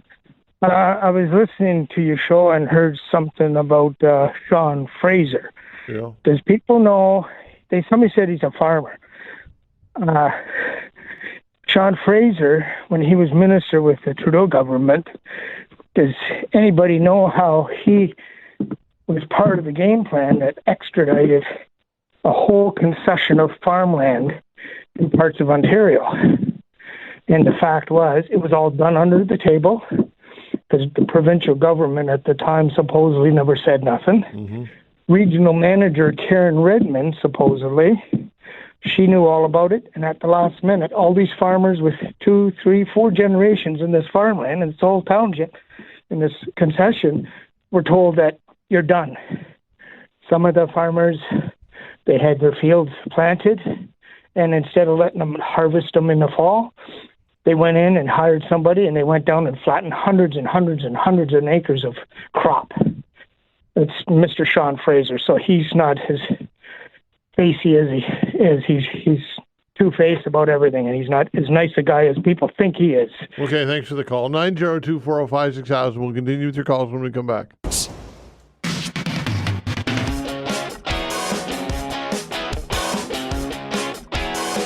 Continuing with your calls, 902-405-6000. That is the way to reach us. Again, 902-405-6000. Let's see. Let's talk to David. Hello, David.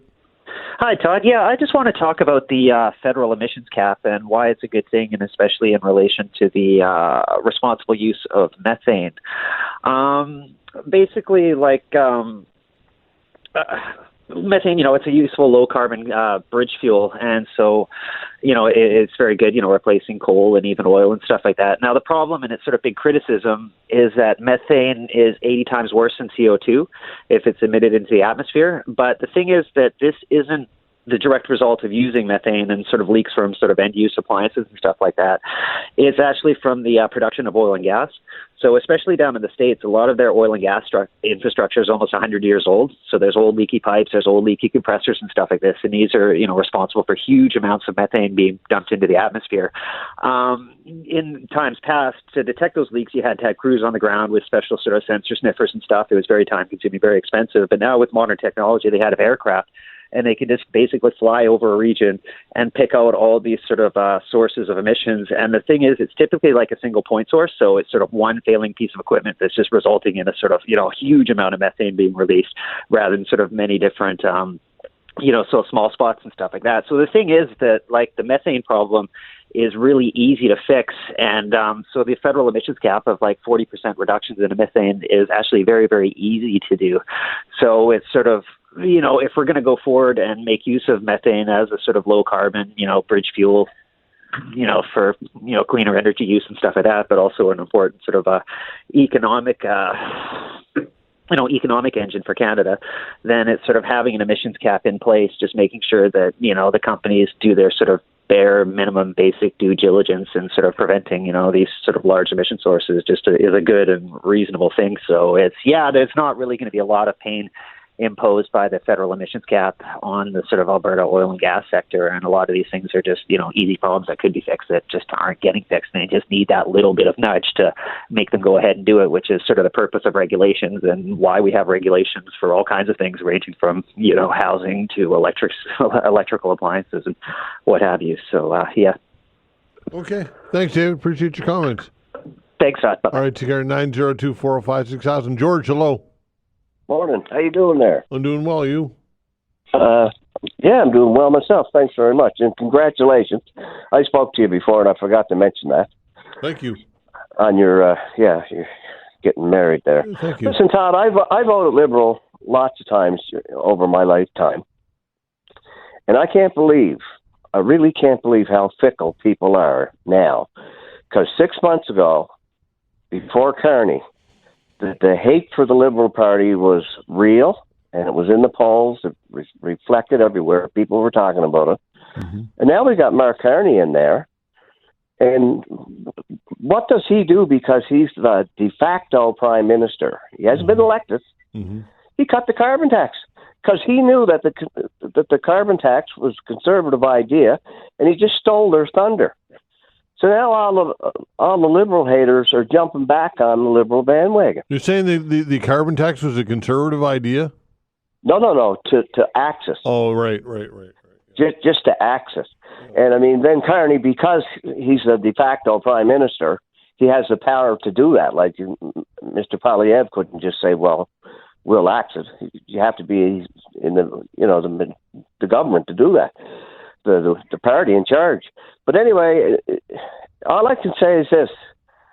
If things go south and everything keeps going up, the price of houses goes up, taxes goes up, gas goes up, I hope all the Liberal lovers, are going to be so happy. Because be careful what you wish for, because you're going to get it. And one other point, Todd, the guy talked about the fishery when John Crosby cut it out. Mm-hmm. I know that was a big blow, but I can't think of a time ever that I couldn't get fish and chips and I couldn't go to Sobeys and get haddock or cod.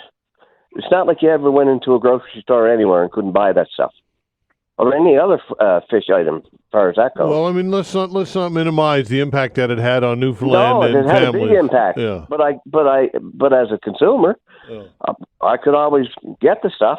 I don't know. I mean, it was coming from somewhere. And Alberta, if they want to separate, I think that's a good thing. I think that's not a good thing, but it's a desperate thing. Carney just better watch his P's and Q's, because he could be responsible for a lot of destruction in this country, like with Saskatchewan, Manitoba, Alberta, and other places out west. He's got to balance this if he gets in. But let's hope that Poilievre gets in this time. We need a change. That's all I can say. Sorry, Jim. Okay. Thanks, George. Appreciate the call. That's the way it goes. All right. Okay, take care. bye-bye. 902-405-6000. Ed, hello. Hey, Todd. How you doing today? Well, you? Not too bad. getting a little tired of this Western separation talk, Todd. I have friends and family who live out in Alberta. They've done multiple polls over the last couple of months. You're looking at maybe 20-25% would vote to leave Canada, a number that's kind of been there the whole time. So I really don't understand, like, why these people get all this talk time about Western separation. It's not going to happen. It's a scare tactic. I'm kind of actually getting a little tired of people from Alberta complaining that the Conservatives are not going to get in, and Eastern Canada always votes Liberal. We voted Conservative for Harper. We voted Conservative for Brian Mulroney back in the day. What have they done over the last 50 years, Todd? They've only voted one party, and that's Conservative. Maybe it's their turn to try going Liberal for a change. Anyhow, I just find the talk of Western separation a little bit sarcastic and funny that it's even becoming an issue. What do you think about it? Well, look, I think that if it would depend on your situation and where you live, and if you were from Alberta, you might have a different perspective. I think that if in fact the federal government caps emissions and restricts pipelines and shows no effort in helping that economy get that product to other markets and to diversify markets, I think that I may feel the same way. Look, it depends on your perspective, right? It's easy for us to sit here in Atlantic Canada and say Alberta should take its medicine, but look, they don't. When I say they, I'm generalizing, but many in Alberta feel as though that and this has been decades now. This goes back to Pierre Trudeau. Feel that Ottawa has screwed them and not had their best interest at heart, and I think that I think that if I were in Alberta, I may feel the same way. Boy, I wouldn't. I've been there. Do you know how much richness is over there in Alberta, Todd? No, I get. Yes, I have, and I understand what you're saying. I get that. Like, really, they're complaining about the country they're in. I mean, again, it's only 20-25%, but really, no. They're but listen, complaining about being in Canada. Well, Ed, listen, okay. If in fact Mark Carney formed government, and he's not, by the way, he said the opposite of this. He said that he would allow the to build pipelines and understands the need to diversify and get that open up markets. But if in fact the federal government was hell bent on shutting down the oil sands, which is their bread and butter, you don't think that if you were living in Alberta that might influence how you feel about that government? Yeah, I don't disagree, but since Trudeau back in the 70s, I think we're kind of in the same age. Yeah. What has Alberta voted in every federal election, Todd? Well, I understand that they've voted nothing but Conservative. Yes. Maybe it's their turn to vote Liberal. Maybe if they were on the government side, they'd get more out of the government. Well, I'm just saying that they're looking at us saying, "Hey, you guys are only voting one way and never vote our way." Like, it's almost like a crybaby. It's like, really? Like, you only vote Conservative. Like, yeah. Okay, thanks for the call. Appreciate it. Take care. Thanks for the calls, everybody. We didn't get to all of you for that. I apologize. We'll open the phone lines again tomorrow between 11 and 12. It's the last Thursday of the month. That means it's Ask the Vet segment. If you've got a pet-related question, Dr. Jeff Goodall with Sunnyview Animal Care Center is the guy to help you out. Give us a call at 902-405-6000. Ask the Vet when we come back.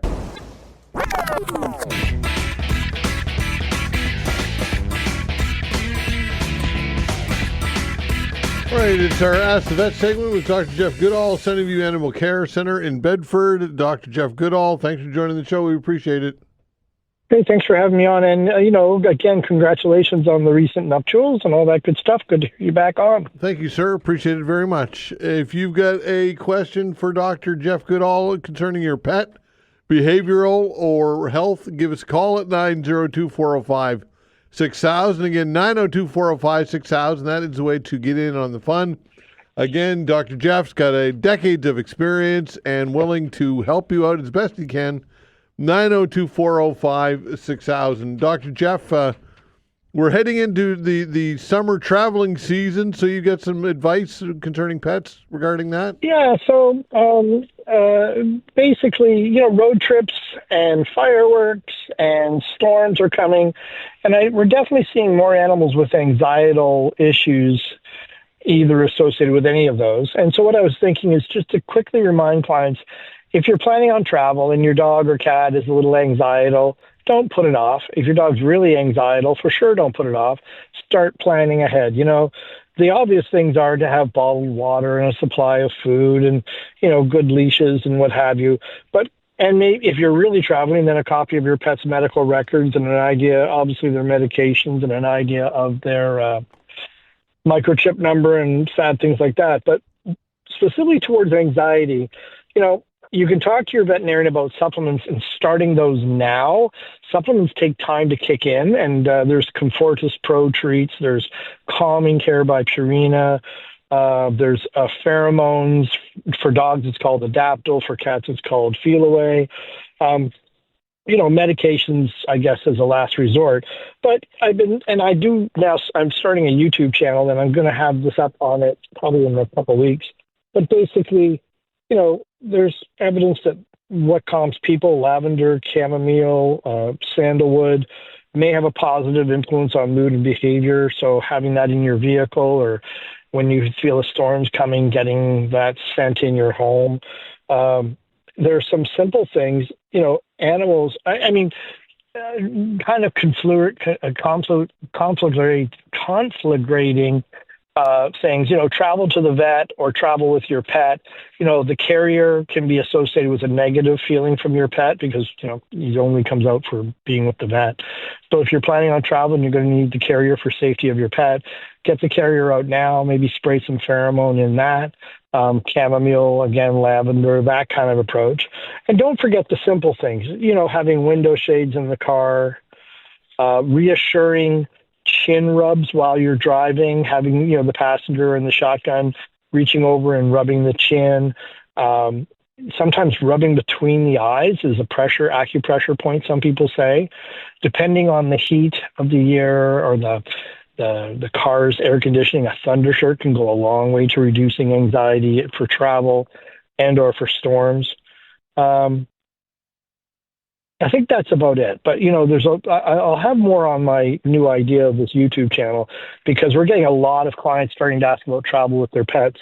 And a lot of those dogs and cats have anxiety. So there you go. I don't want to tie up the show with that.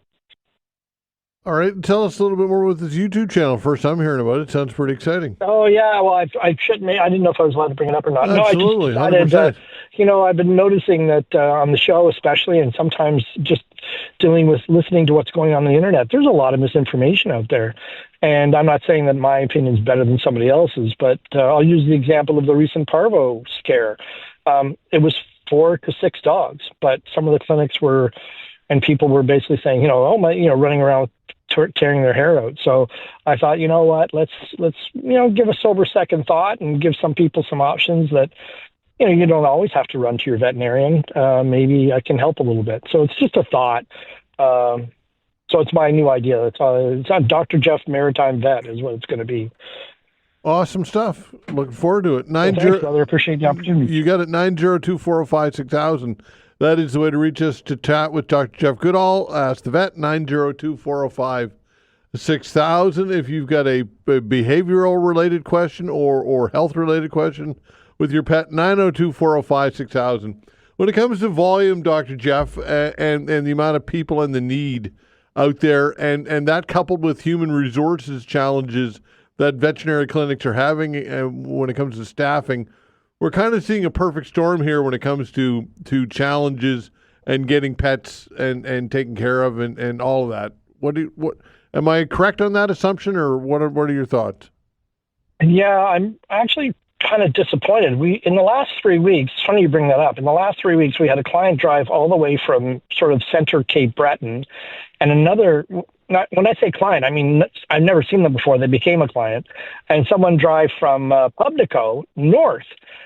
Because their animals were quite ill, and I'm not criticizing the other clinics, but the other clinics were on the way. I instructed the staff when they were on the phone with these people to say, hey, on your way through Hawkesbury, stop in Hawkesbury, call ahead, see if the Hawkesbury vets will see you, and then Annie Ganesh and so on and so forth. And for the other gentleman, I was like, tell them to stop at, any clinic in Bridgewater or whatever.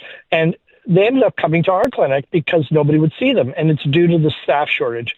And it is, I wouldn't say perfect storm, it's an annoying storm. There's a lot of diversification, like there are clinics breaking up because they're unsustainable in some respects, or you're seeing fragmentation, new clinics coming up, but they don't seem to want to be working those late hours.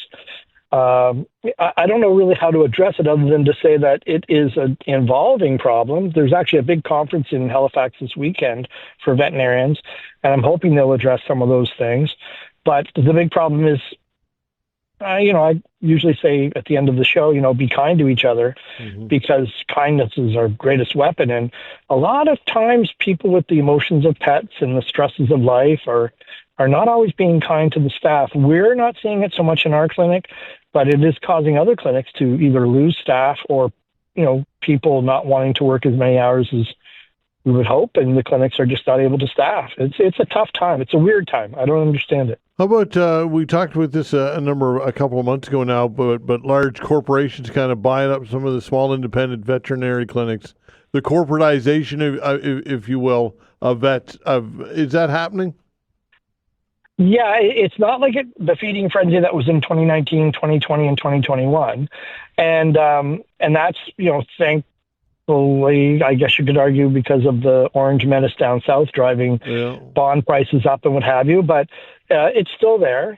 These companies are looking to, I'm in the same boat. I'm starting to get older, and it's difficult to get a veterinarian of today's generation to want to take a clinic. Take on the strain and the stress of being an operator and owner, and everything floats to the top. So it's still a problem in the sense that we are seeing consolidation going on. Having said that, I don't see it as a real problem per se. I think that, clients who are, we do see it where clients are like, we're going to come to you because you're independent and private. I think it really comes down to the relationship with the veterinarian, whether corporate or private. If you're not feeling the love, if you're not feeling you like the price for services versus the service you get, I think that's a problem, private or corporate. So my hope is that people kind of look past who owns it and just look at who's taking care of my pet, who's giving me the best advice, good, reasonable bang for the buck, and go from there. But privatization, it isn't going away. And I don't see a sudden influx of, say, private veterinarians buying the clinics back, if you will. It's an interesting time that way as well. So we've got the stresses of staff shortages. We've got the pressure of prices really wonking out. And again, we're going to see with tariffs, the prices of medical things go higher. It's an odd time, but I would be sincere in saying that if you're not happy with your vet, forget the corporate private. Just get a vet. Look at the references online, talk to friends and family about who they go to, and try get that second opinion, because you know what? On a second opinion, the pet wins. That's really you win, and maybe the other veterinarians learn more about a case maybe they mistreated or handled or what have you, or just have a new perspective. But it's the pet who wins, and that's the key. Corporate or private, it doesn't matter. Okay, we've got Dr. Jeff Goodall. We've got some room for you as well. If you'd like to talk to Jeff, if you've got a pet-related question, health-related, or behavioral-related, give us a buzz at 902-405-6000. That's the way to reach us for our Ask the Vet segment. We get some open lines for you folks. Again, if you've got a pet and you've got a question about the pet, behavioral or health-related, give us a call. Dr. Jeff will do his best to give you a hand over the phone. 902-405-6000. Ask the Vet continues when we come back.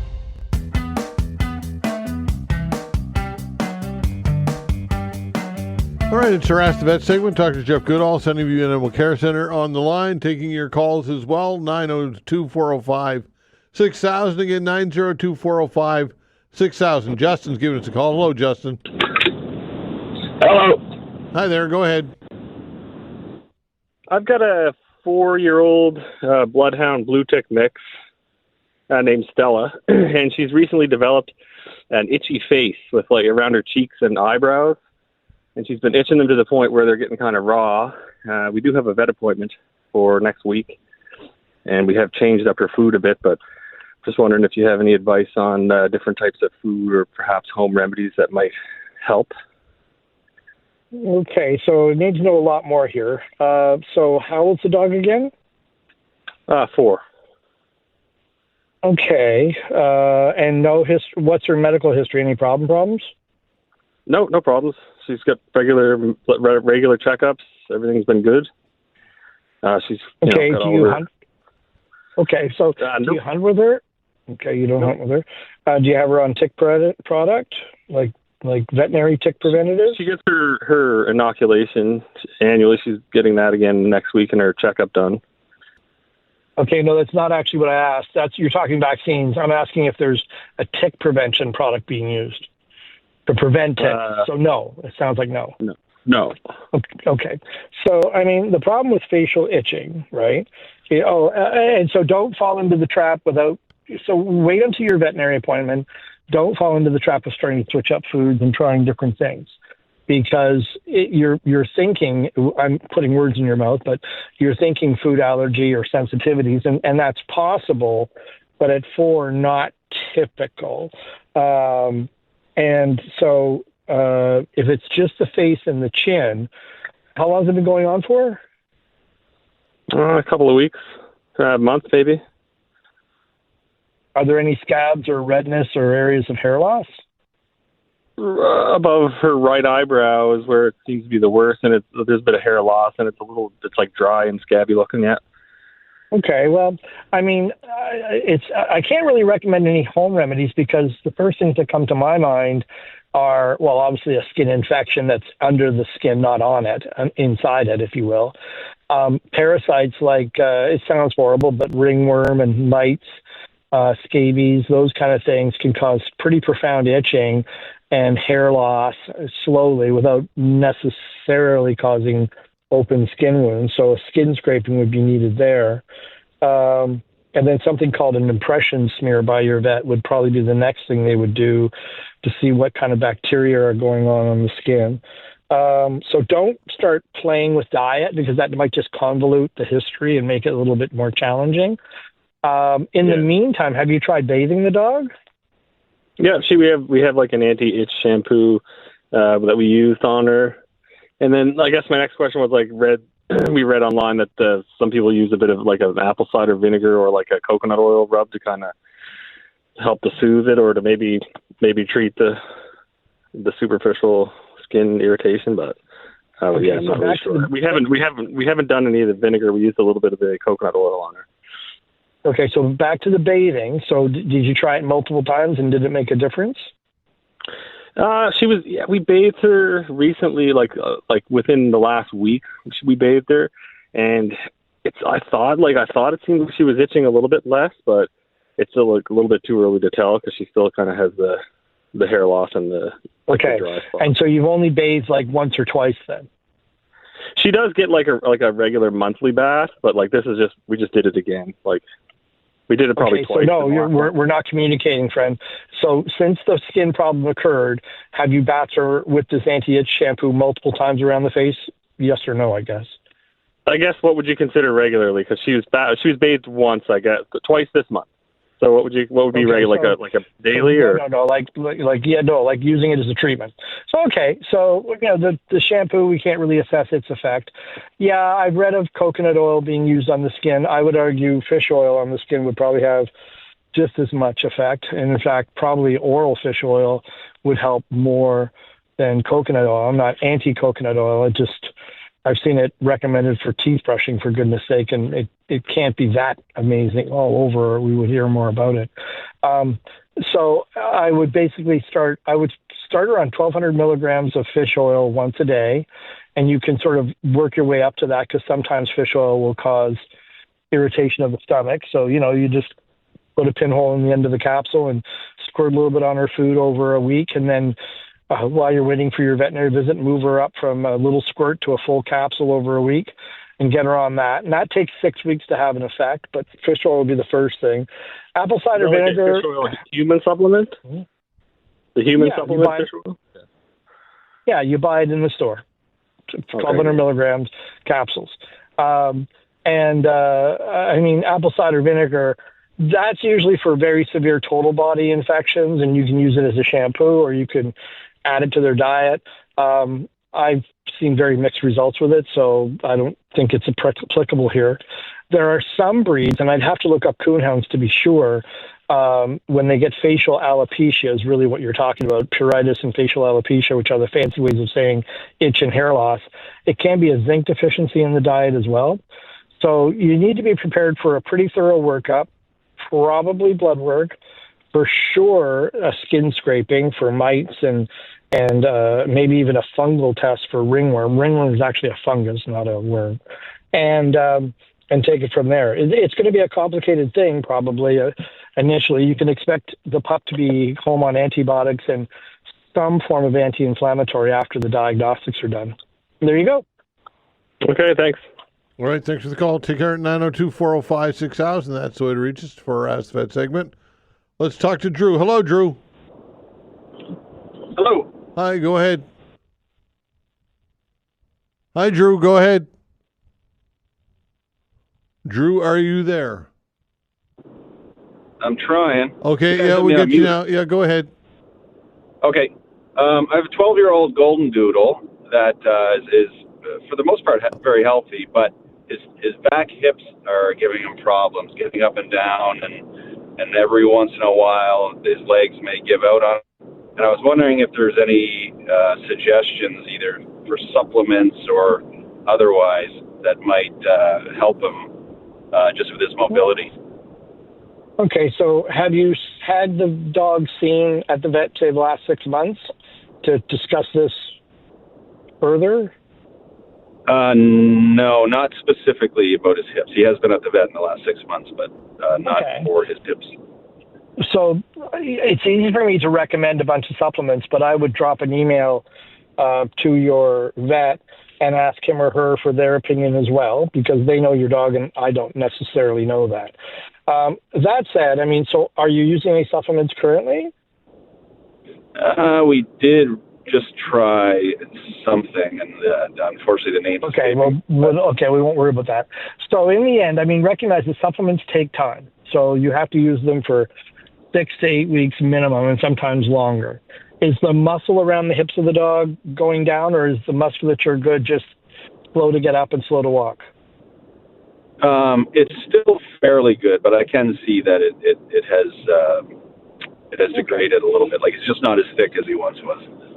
Okay, so I mean, I really would have him assessed for the possibility of pain management being considered while you use supplements, and then the idea would be pain management if it's warranted while the supplements are being used, and then over time see if you can wean them down on this pain management. The things you're going to be thinking about are glucosamine, chondroitin, MSM, which is a natural antioxidant. You can get Cosequin at Costco, which is just glucosamine and chondroitin, I believe. There's a product, it's a great product called Triacta. That has everything you need in it, and it's simple and very cost effective.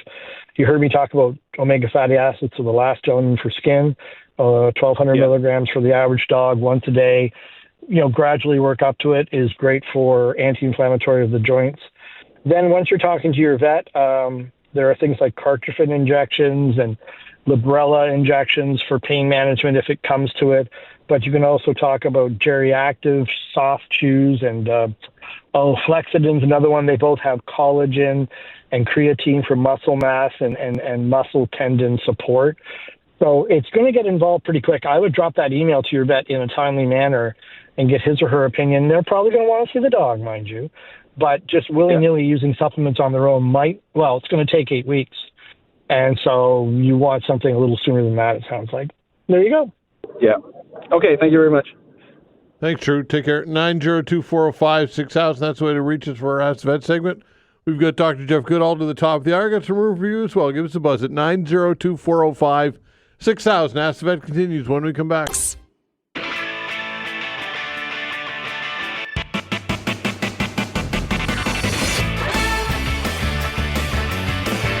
It's our Ask the Vet segment with Dr. Jeff Goodall, runs Sunnyview Animal Care Center. If you've got a pet-related question or concern, give us a call now at 902-405-6000. Again, 902-405-6000. Kathleen, hello.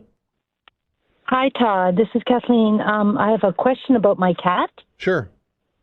Yeah, I have a cat, and it's a blue Russian, but she was actually feral. Someone put her out. And I've had her now about 6 years, and she's on prednisol, like 0.25 every other day, because she throws up constantly.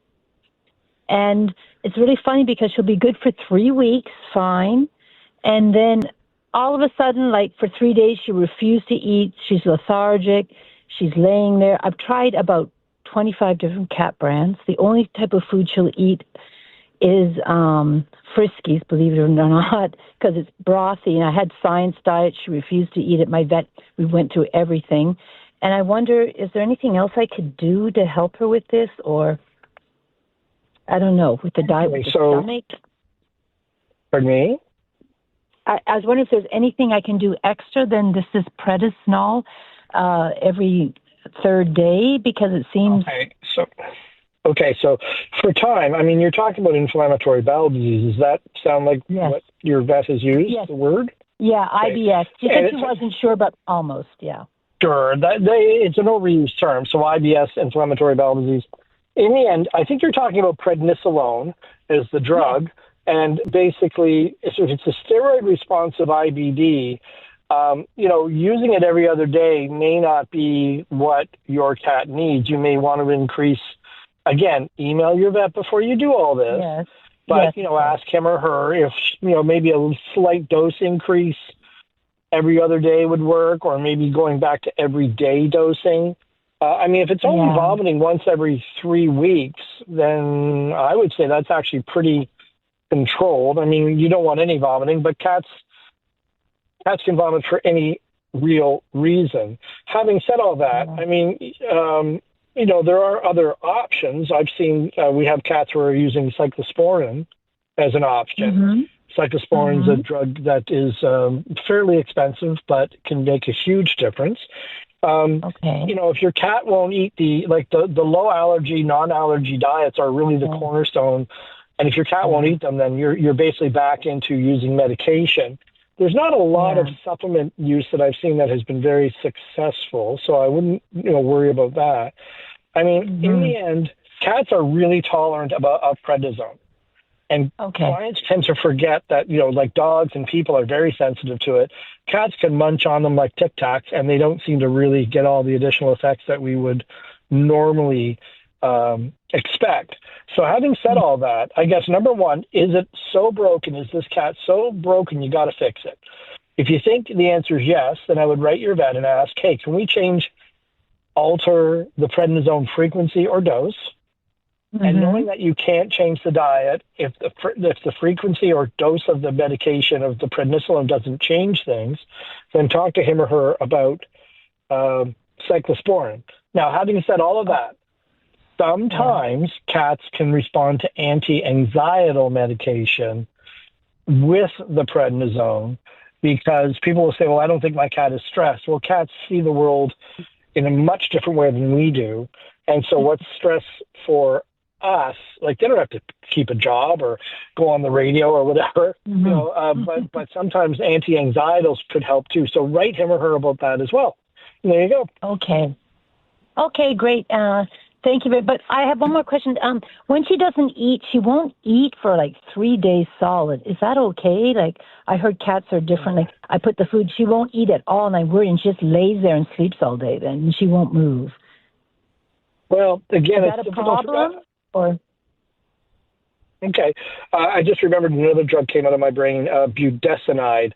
I've used that a few times in cases of inflammatory bowel disease as well. Anyway, not eating for 3 days, then I would argue you do have to do something. I'd have a recheck. I'd email the vet. I would have a recheck. It is frustrating to have an animal who's going through this.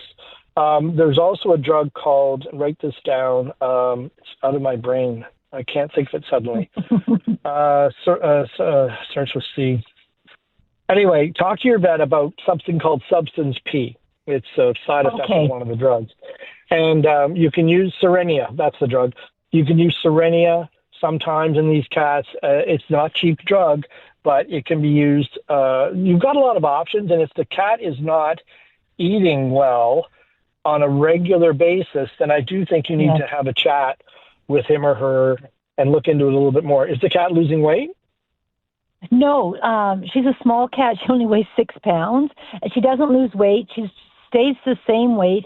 When she doesn't eat for a while, she'll lose like half a pound, and then she goes up again quite quickly. And I notice if I feed her by tablespoons, which means I have to be home a lot, then she holds it down better, right? I put a tablespoon at a time, wait a bit, another tablespoon at a time, and wait a bit. I just worry when I go away. Yeah, okay. That's not uncommon to have to do that, actually.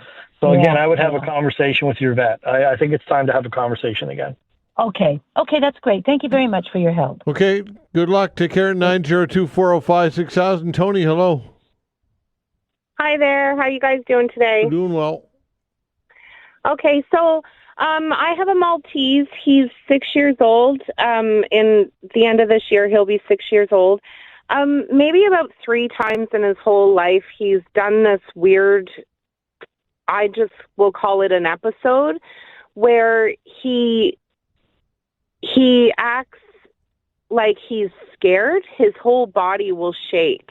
He's not runny and playful like his normal self, and he just acts like he's worried or scared, and again, like shaking from head to toe, his whole body. And then he kind of snaps out of it and he's normal. So I'm just wondering, is this something that I should be really concerned about? He is, like I said, almost 6 years old, and it's happened maybe 3 times in his whole life. Wow. I would submit that if it's not getting more frequent or severe, whatever it is, I don't think you need to start pursuing extra diagnostics.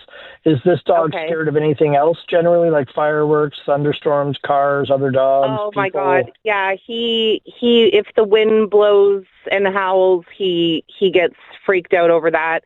But it's nothing that I can pin down that's happened to make him, and again, I'm not in his mind, so I don't know, but of course, I've done some research and stuff, and from what I find online, it could be quite scary, but it's not happening frequent enough, I don't think, that it would be a neurological thing.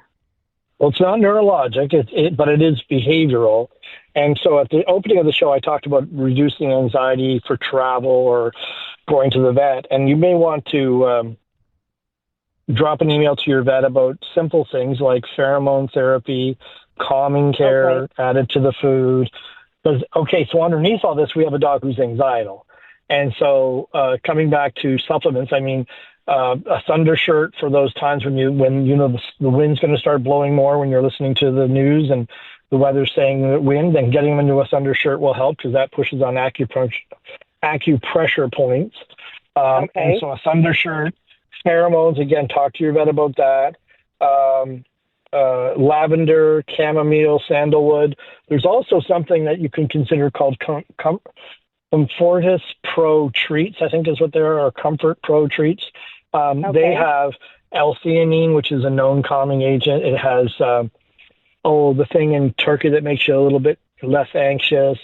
And it's not expensive. It's a supplement, and it's made the same way every time because, going to the store, pet store is fine. I'm not anti that, but you can't guarantee that product is made the same way every time because, you want it made by a drug company that's making it the same way. So Comfortis Pro, Calming Care, those are made by companies that are very reputable and make it the same way every time. So underneath all this, the long story short here is you do need to do something. Have an email with your vet, start talking about anti-anxietal supplementation, and it will take 6 to 8 weeks to evaluate each supplement. And you need to really keep a diary almost, start talking to a behaviorist at the same time for behavior modification training while you use any supplements, Nutricom, Zalkine, Calming Care, all these different products that are out there, they are not a miracle drug, right? We're not talking about drugs. The dog doesn't need that, but it does need a combination of supplements to kind of reduce the anxiety a little bit, and then some training with a behaviorist to help train you on how to train him. Hugging a dog, some behaviors might not work very well. So there you go. Okay, thank you so much. Have a great day, guys. Okay, thanks. Take care. 902-405-6000. That is the way to reach us for our Ask the Vet segment. We've got Dr. Jeff Goodall to the top of the hour. Got some room for you as well. Get some open lines. Give us a call at 902-405-6000. If you've got a pet-related question, behavioral or health-related, give us a buzz. Now is a great opportunity to get some advice. 902-405-6000. Ask the Vet continues when we come back.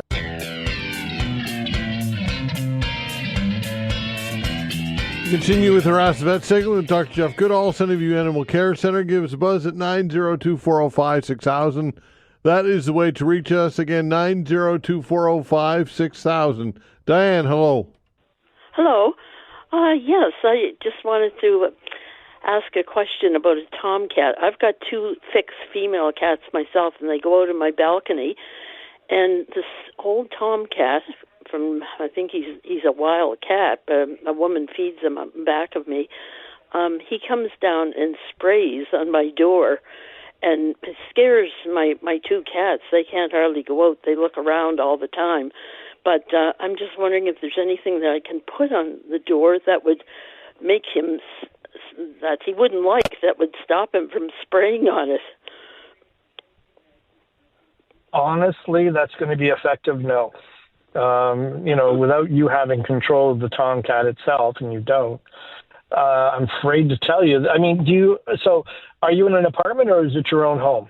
No, it's my own home. Okay. Well, the other thing you could do, there's a device you can buy online, maybe at Kent's or something like that. That's like a motion sensing spraying sprinkler, and you can set that up. And if the thing comes near, it'll spray water on it. I mean, a lot of water. So it's used for deer and kind of that kind of approach, and raccoons. But, there's nothing fancy here. You just get that rig, set it up on your outside garden hose, and get her going. Because I don't know of anything literally practical otherwise. You just got to dissuade the cat from when it comes around, the motion detector should pick it up and spray it. Oh, well, thanks a lot. I'm just wondering now, there is a bit of an odor out there. I've been just using vinegar and, what's that other stuff called? It's baking soda. I've been doing that, and I don't know if there's anything else that would help. Okay, so the short answer there is talk to like Janitor's Market or Swish. Those, it's not really my area. There are products you can buy in the clinic, but they're probably a little more expensive and not absolutely necessary. I talk to those janitorial supply companies and get their opinion on that. But the first thing first, you got to stop the cat from doing it. Exactly. All the product in the world is not going to, stop that. No. And it's a simple little unit you can get, and it has some entertainment value too, I think. So there you go.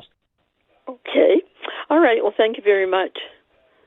Okay, Dan, good luck. Take care. 902-405-6000. We've got some time for you to the top of the hour. If you've got a question for Dr. Jeff, give us a buzz at 902-405-6000. In the meantime, we have a couple of email questions to get to. This one from Christina. It says, my grandson recently last month has his dog spayed.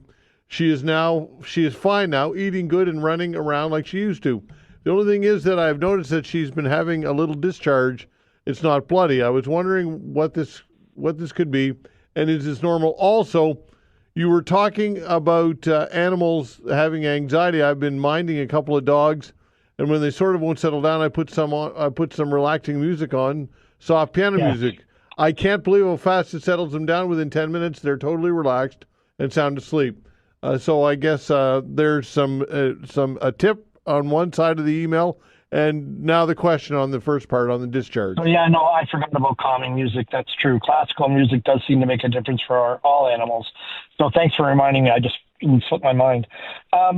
So I've lost track of the question. Tell me that one more time. Okay, all right. Let me find it here again. Okay, it says my grandson recently last month had his dog spayed. Yeah, now right. No, I got it. So, I mean, a little bit of clear discharge isn't typical, but isn't unusual. She is going. It takes 2 months for the hormones of being intact to go away. So a little bit of discharge, as long as it's not copious, as long as it's not milky or, heaven forbid, green or yellow. It isn't typical, but it isn't unusual, so nothing to worry about. Okay, here's another email question. This one from Mike. It says, I have a 12-year-old AM staff mix. I don't know what that AM staff mix. It's a Staffordshire Pit Bull. Okay. It says she has terrible anxiety with thunder, fireworks, and recently heavy rains and snow plows. She trembles, and often her teeth chatter, and her trembling lasts quite a long time after the loud noises have stopped. We have used calming treats when we know there will be fireworks or thunder, but she won't take a treat once she starts trembling. What might be a decent solution? That comes from Mike. Right. Well, basically, we've kind of covered it a few times. I would start her on regular supplements for anxiety, like all the time, year round, because it's going to reduce the overall response of anxiety. It's not going to reduce the anxiety it's not going to remove the anxiety, but it will reduce the severity of the response. And so Nutricom, calming care, a product called Xylkene, Adaptil as a collar, as a pheromone, that can be there. I'll try to do something on the YouTube channel within the next month, but it will be a while. I've got a lot of other topics I want to start on. But there's a few things you can do short of medication. Like, don't fall. It sounds like this person's falling in the trap of, I'm treating when I know there's going to be a problem, and then I can't manage the problem because she won't continue to take the treats. I would be doing it all the time, and that way her reaction should be somewhat lessened, and then she should be able to take more treats and go from there. Gabapentin, that's something that I hear you mention from time to time as an alternative. True, but I just don't like to recommend drugs without knowing the case. But yes, there are medications available for sure. He or she would have to have a conversation with their vet on the options of that as like a point treatment in anticipation of anxiety. But underneath, it still comes down to set the foundation with proper supplementation. So that's a good point. Okay, and one last plug for the YouTube channel. Well, it's brand new. I only have one thing out right now. I'm just editing. Boy, I don't know how you guys in the media business do it. It's a lot of work on editing and getting it, the audio right and everything else. But basically, it's Dr. Jeff Maritime Vet, and I'm linking it through to our Sunnyview link page as well. And the next topic's actually going to be anxiety or travel and ticks. Those are the big three I want to get out in the next month anyway. And then we can start kind of clarifying and getting a little more accurate information out there. There's a lot of weird stuff going on the internet lately, and I think fear mongering and just my opinion and based on experience and everything else. So I appreciate the plug. Thank you. Okay, Dr. Jeff, appreciate it. We'll do it again next month. Thanks, my friend. Look forward to it. Everyone be kind to each other and your pets. Have a great day, everyone. All right, take care. That's Dr. Jeff Goodall, runs the Sunnyview Animal Care Center. Look for his YouTube channel. Conservative leader Pierre Poilievre says he will end Canada's electric vehicle sales mandate if his party wins the federal election on Monday. During his mandate at 20% of all new vehicles sold must be electric, or Canada rather has mandated 20% of all new vehicles sold must be electric by 2026.